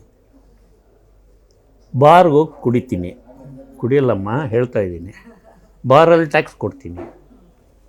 ಬಾರ್ನಲ್ಲಿ ಕೆಲಸ ಮಾಡೋರಿಗೆ ಸಂಬಳ ಸಿಗುತ್ತೆ, ಅವ್ರ ಮಕ್ಕಳು ಸ್ಕೂಲ್ಗೆ ಹೋಗ್ತಾರೆ, ಅವರು ಬುದ್ಧಿವಂತರಾಗ್ತಾರೆ. ಅವರು ಬುದ್ಧಿವಂತರಾಗಿ ಅಪ್ಪ ನೀನು $1,00,000 ಲಂಚ ತೊಗೊಂಡು ತಪ್ಪು ಅಂತ ತಿಳುವಳಿಕೆ ಬರುತ್ತೆ. ಹಣದ ಹರಿವು ಬೇರೆ, ಹಣದ ವರಮಾನ ಬೇರೆ. ವರಮಾನಕ್ಕೆ ತೆರಿಗೆ. ದಾರಿ ತಪ್ಪೋದು ಎಲ್ಲಿ? ಈ ರೀತಿ ವಿಚಾರದಲ್ಲಿ ಸರಿಯಾಗಿ ಸೇವ್ ಮಾಡಲ್ಲ, ಅನಗತ್ಯ ಖರ್ಚು, ಅನಗತ್ಯ ಇನ್ವೆಸ್ಟ್ಮೆಂಟು, ಬೇಡದೇ ಇರೋ ರೀತಿಯಲ್ಲಿ ಹೂಡಿಕೆ. ಎಲ್ಲೋ ಯಾರೋ ಸೈಟ್ ಮಾಡಿದ್ರು ಅಂತ ಇವರು ಹೂಡಿಕೆ ಮಾಡೋದು, ಅಥವಾ ಒಂದೊಂದು ಸೈಟ್ 4 ಜನಕ್ಕೆ ಮಾರಿರ್ತಾರೆ. ಆ ಥರ ಮಾಹಿತಿ ಇಲ್ದಿರ ಮಾಡೋದು ತಪ್ಪಾಗತ್ತೆ. ಇಲ್ಲ ಅಂದರೆ ಯಾವುದೇ ವಿಚಾರದಲ್ಲೂ ಹಣದ ಹರಿವು ದೇಶಕ್ಕೆ ಒಳ್ಳೆಯದೇ ಆಗೋದು. ನೀವು ಅನೈತಿಕವಾಗಿ ನಾನು ಯಾರಿಗಾದರೂ ಕೊಟ್ಟಿದ್ದು ನನ್ನ ಜೋಬಿಂದ ಹಣ ಅವನ ಜೋಬ್ಗೆ ಹೋಗುತ್ತೆ, ಅವನಿಂದ ಇನ್ನೊಬ್ಬನಿಗೆ ಹೋಗುತ್ತೆ, ಇನ್ನೊಬ್ಬನಿಗಿಂದ ಅಲ್ಲಿ ಆ ದಾರಿನಲ್ಲಿ ಅನೇಕ ಜನರಿಗೆ ಜೀವನ ನಡೆಯುತ್ತೆ. ಬಟ್ ನೈತಿಕತೆ ವಿಚಾರ ಬೇರೆ, ಅರಿವು ವಿಚಾರ ಬೇರೆ. ನೈತಿಕತೆ ಅಂತ ಇಟ್ಕೊಂಡು ಮಾಡಿದ್ರೂ ಹರಿವೇ ಆಗಬೇಕು, ಎಲ್ಲೋ ಒಂದು ಖರ್ಚಾಗಬೇಕು. ನೀವು ಸೇವ್ ಮಾಡಿದ್ರೆ ನಿಮ್ಮಂಗೆ ನಾನು ಹೇಳ್ದಂಗೆ ನೀವು 23%, ನಾವು 5 ಜನ ಸೇವ್ ಮಾಡಿದ್ರೆ ಅವರು ಅದನ್ನು ಇನ್ನೊಬ್ರಿಗೆ ಸಾಲ ಕೊಟ್ಟೆ ಬಡ್ಡಿ ಸಂಪಾದನೆ ಮಾಡಿ ನಿಮಗೆ ಕೊಡೋದು. It's a flow. ಹರಿವು ವಿಚಾರ ತೊಗೊಂಡ್ಬಿಟ್ರೆ ನಿಮಗೆ ಈಸಿಯಾಗಿ ಅರ್ಥ ಆಗಿಬಿಡುತ್ತೆ. ಒಂದು ಒಳಹರಿವು. All inflows are not income ಅಲ್ವಾ?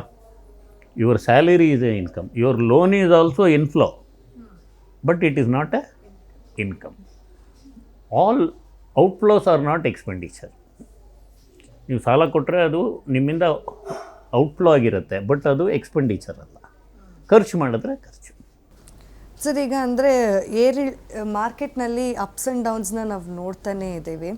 ಈ ಅಪ್ಸ್ ಆ್ಯಂಡ್ ಡೌನ್ಸಿಂದ ಇನ್ವೆಸ್ಟ್ಮೆಂಟ್ ಮಾಡಬೇಕಂತಿರೋರು, ಅಂದರೆ ಸೇವಿಂಗ್ ಮಾಡಬೇಕಂತಿರೋರಿಗೆ ಹೊಡೆತ ಬೀಳುತ್ತಾ? ಸರಿಯಾಗಿ ನಿಗಾ ಹಿಡ್ದೀರ ಇನ್ವೆಸ್ಟ್ ಮಾಡಿದ್ರೆ ಹೊಡೆತ ಬೀಳುತ್ತೆ. ಈಗ ಮುನ್ಸೂಚನೆ ಹವಾಮಾನ ವರದಿ ತಗೊಳ್ಳೋಣ. ಇವತ್ತು ಮಳೆ ಬರುತ್ತೆ ಅಂತಾರೆ, ಬರುತ್ತಾ? ಆ ಒಂದೊಂದು ಸಲ ತಪ್ಪಾಗೋದನ್ನು ನಾವು ಗಮನಿಸಲಿಲ್ಲ ಅಂದರೆ ಶೇರ್ ಮಾರ್ಕೆಟಲ್ಲಿ ಲಾಸ್ ಆಗ್ತದೆ. ಯಾವುದೋ ಸ್ಟೀಲ್ ಕಂಪನಿ, ಇವತ್ತು ನಾನು ನ್ಯೂಸ್ ನೋಡ್ತೀನಿ, ಈ ಸ್ಟೀಲ್ ಕಂಪನಿಗೆ GST ನೋಟಿಸ್ ಬಂದಿದೆ, 300 ಕೋಟಿ ರೂಪಾಯಿ ತೆರಿಗೆ ಹೇರಲಾಗುತ್ತದೆ ಅಂತ ಒಂದು ಚಿಕ್ಕ ಪ್ಯಾರಾಗ್ರಾಫ್ ಬರುತ್ತೆ. ಅದು ನನ್ನ ಮುನ್ಸೂಚನೆ. ಆ ಕಂಪನಿ ಶೇರ್ಸ್ ಇದ್ದರೆ ಆವತ್ತೇ ನಾನು ಮಾರಿಬಿಡ್ಬೇಕು. ಅಥವಾ ಇನ್ನೊಬ್ಬರಿಗೆ ಅಮೆರಿಕ ಬಾಹ್ಯಾಕಾಶ ಸಂಸ್ಥೆಯಿಂದ ಈ ಕಂಪನಿಗೆ 600 ಕೋಟಿ ರೂಪಾಯಿ ಆರ್ಡ್ರ್ ಬರ್ತಾ ಇದೆ ಅಂತ ನೋಡಿದ್ರೆ ಆ ಕಂಪ್ನಿ ಶೇರ್ಸು ಕೊಂಡ್ಕೋಬೇಕು. ಅಷ್ಟು ನಿಗಾ ಇಟ್ಟು ಮಾಡೋದು ಇತ್ತೀಚೆಗೆ ಭಾರತ ದೇಶದಲ್ಲಿ ಕಾಣಿಸ್ತಾ ಇದೆ. ಅಡ್ವೈಸರ್ಸು ಜಾಸ್ತಿ ಆಗಿದ್ದಾರೆ, ಆನ್ಲೈನ್ ಸೇವೆಗಳು ಜಾಸ್ತಿ ಆಗಿದೆ. ಎಲ್ಲಿ ಆನ್ಲೈನ್ ಸೇವೆಗಳು ಜಾಸ್ತಿ ಆಗುತ್ತೋ ಅಲ್ಲಿ ಆನ್ಲೈನ್ ಸೊಳ್ಳೆಗಳು ಇರ್ತವೆ, ಆನ್ಲೈನ್ ರಕ್ತ ಹೀರಕರು ಇರ್ತಾರೆ. ನಾವು ಹುಷಾರಾಗಿ. ಈಗ ಗೋಲ್ಡ್ ಮೇಲೆ ತುಂಬ ಜನ ಇನ್ವೆಸ್ಟ್ ಮಾಡ್ತಾರೆ ಭಾರತೀಯರು. ಇಲ್ಲಿ ನಮ್ಮ ದೇಶದಲ್ಲಿ ಗೋಲ್ಡು ಅಸೆಟ್. ಸುಮಾರು ಗೋಲ್ಡ್ ಪರ್ಚೇಸ್ ಮಾಡೋದು ವಿಲೇಜರ್ಸು, ಅಗ್ರಿಕಲ್ಚರಿಸ್ಟು. ಆಮೇಲೆ gold alternative cash, it's an alternative asset. ನಮ್ಮದು ಸಾವರಿನ್ ಬೇಸ್ಡ್ ಎಕಾನಮಿ. ನಮ್ಮ ಹತ್ರ ಎಷ್ಟು ಆಸ್ತಿ ಇದೆ, ಎಷ್ಟು ಗೋಲ್ಡ್ ಇದೆ ಅಂತ ನೋಡಿ ನಾವು ಚೈನಾ ಥರ ಇಷ್ಟ ಬಂದಂಗೆ ನೋಟ್ ಪ್ರಿಂಟ್ ಮಾಡಲ್ಲ. ನಮ್ಮ ನೋಟ್ಗೊಂದು ಮೌಲ್ಯ ಇದೆ, ವ್ಯಾಲ್ಯೂ ಇದೆ. ಗೋಲ್ಡು ಆ ಥರ. ಆಮೇಲೆ ಗೋಲ್ಡು ಫ್ಯಾಮಿಲಿ ಲೈಫಲ್ಲಿ ಒಂದು 2 kg 3 kgವರೆಗೂ ಇಟ್ಕೊಳ್ಳೋವರೆಗೂ ಹಾಗೆ ಆಸ್ತಿ. ಅದೇನು, ಈಗ ಒಂದು ಎಕ್ಸಾಂಪಲ್ ಹೇಳ್ತೀನಿ. ನೀವು ವ್ಯಾಪಾರಸ್ಥರು, ನಾನು ಹೌಸ್ ಹೋಲ್ಡ್ ಪರ್ಸನ್. ನನ್ನ ಹತ್ರ ಒಂದು 10 ಗ್ರಾಮ್ ಗೋಲ್ಡ್ ಇದೆ. 11,000 ಗೋಲ್ಡ್ ಆಯಿತು ಅಂದರೆ ನನ್ನ ಹತ್ರ ಇರೋ ಗೋಲ್ಡ್ ನಾನು ಮಾರಿದ್ರೇ 11,000. ಇಟ್ಕೊಂಡಿದ್ದರೆ ಅದು ಖರೀದಿ ಬೆಲೆನೇ. ನೀವು ಮಾರಿದ್ರೆ ಲಾಭ, ಏಕೆಂದರೆ ನೀವು ವ್ಯಾಪಾರಸ್ಥರು. ಈಗ ನಾನೊಂದು 10,000 ರೂಪಾಯಿ ಚೈನ್ ತೊಗೊಂಡು ಇಲ್ಲಿ ಹಾಕ್ಕೊಂಬಿಟ್ಟೆ. ಇವತ್ತಿನ ಬೆಲೆ ಅದು 10,500. ಅದು 10,500 ನನಗೆ ಯಾವಾಗ ಆಗುತ್ತೆ ಅಂದರೆ ನಾನು ಮಾರಿದ್ರೆ. ಬಟ್ ನೀವು ದಿನನಿತ್ಯ ಮಾರೋರಿಂದ ನಿಮ್ಮ ಹತ್ರ ಎಷ್ಟು ಗೋಲ್ಡ್ ಸ್ಟಾಕ್ ಇದೆಯೋ ಅಷ್ಟು ಬೆಲೆ ಜಾಸ್ತಿ ಆಗುತ್ತೆ ಓವರ್ನೈಟ್. ಬಟ್ ಕಡಿಮೆ ಆದಾಗ ನಿಮಗೂ ಅಷ್ಟು ಕಡಿಮೆ ಆಗುತ್ತೆ. Yes, fluctuations. Gold is a good investment. Silver is a better investment. Silver of late has become a raw material. ಆಭರಣಕ್ಕಿಂತ ಇಂಡಸ್ಟ್ರಿಯಲ್ ಯೂಸ್ ಜಾಸ್ತಿ ಆಗಿದೆ, ಕನ್ಸಂಪ್ಷನ್. ಇತ್ತೀಚೆಗೆ ಸಿಲ್ವರ್ ಬೆಲೆ ಜಾಸ್ತಿ ಆಗ್ತಾನೇ ಇದೆ. ಗೋಲ್ಡ್ ಬೆಲೆ ಹೆಚ್ಚು ಕಡಿಮೆ ಆಗುತ್ತೆ.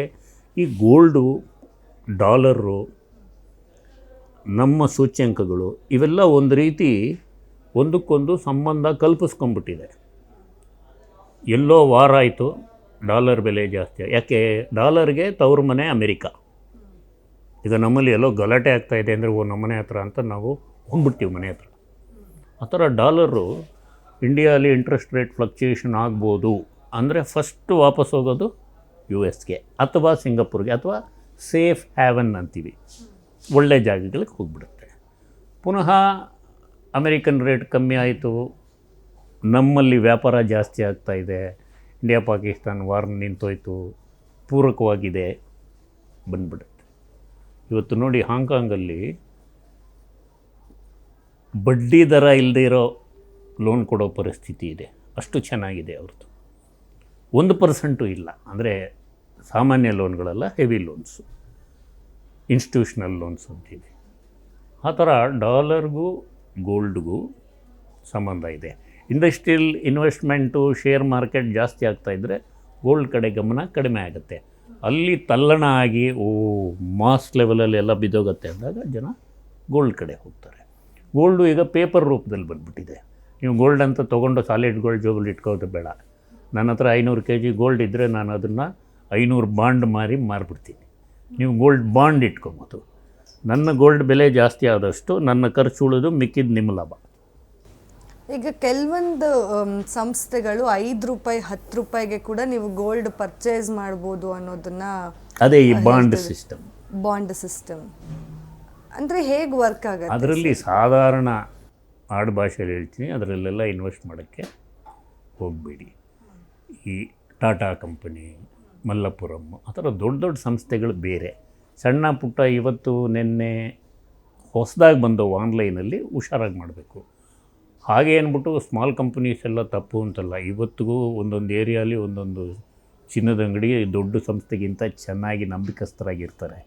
ನಮ್ಮ ವೈಯಕ್ತಿಕ ರೀತಿ, ನಂಬಿಕೆಯ ಸಾಮೀಪ್ಯ ನಮಗೆ ಹತ್ತಿರವಾದ್ದು ಏನು ಅಂತ ನೋಡ್ಕೊಂಡು ಮಾಡಬೇಕು.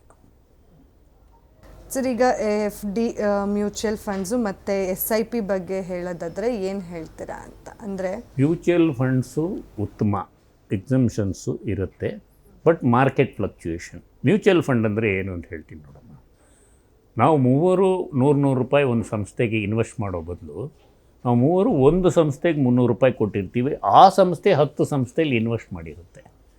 ಶೇರ್ ಮಾರ್ಕೆಟಲ್ಲಿ, ಇನ್ವೆಸ್ಟ್ಮೆಂಟಲ್ಲಿ ಕೆಲವು ಕ್ಯಾಪಿಟಲ್ ಇರ್ಬೋದು, ಕೆಲವು ನಾವು 2 ಟೈರ್ ಕ್ಯಾಪಿಟಲ್ ಅಂತೀವಿ, ಡಿಬೆಂಚರ್ಸ್ ಇರ್ಬೋದು.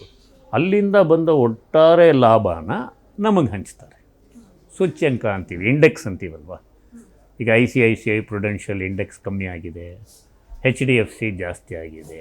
ಆ ಥರ ಅದು ಸಾಮೂಹಿಕ ಇನ್ವೆಸ್ಟ್ಮೆಂಟ್, ಕೋಆಪ್ರೇಟಿವ್ ಸೊಸೈಟಿ ಥರ ನ್ಯಾಷನಲ್ ಲೆವೆಲಲ್ಲಿ ಅದರಲ್ಲಿ ಇನ್ವೆಸ್ಟ್ ಮಾಡ್ಬೋದು. ಅದೆಲ್ಲ ಸುಮಾರು ಒಂದು 15-16 ಲಕ್ಷ, ನನ್ನ ಆಡುಭಾಷೆಯಲ್ಲಿ ಹೇಳೋದಂದರೆ ಒಂದು 10-15 ಲಕ್ಷ 20 ಲಕ್ಷ ಸಂಬಳ ಬಂದು ವರ್ಷಕ್ಕೆ 5-6 ಲಕ್ಷ ಉಳಿಯುತ್ತೆ ಅನ್ನೋರು ಗಮನಿಸಬೇಕಾದಂಥ ಅಂಶ.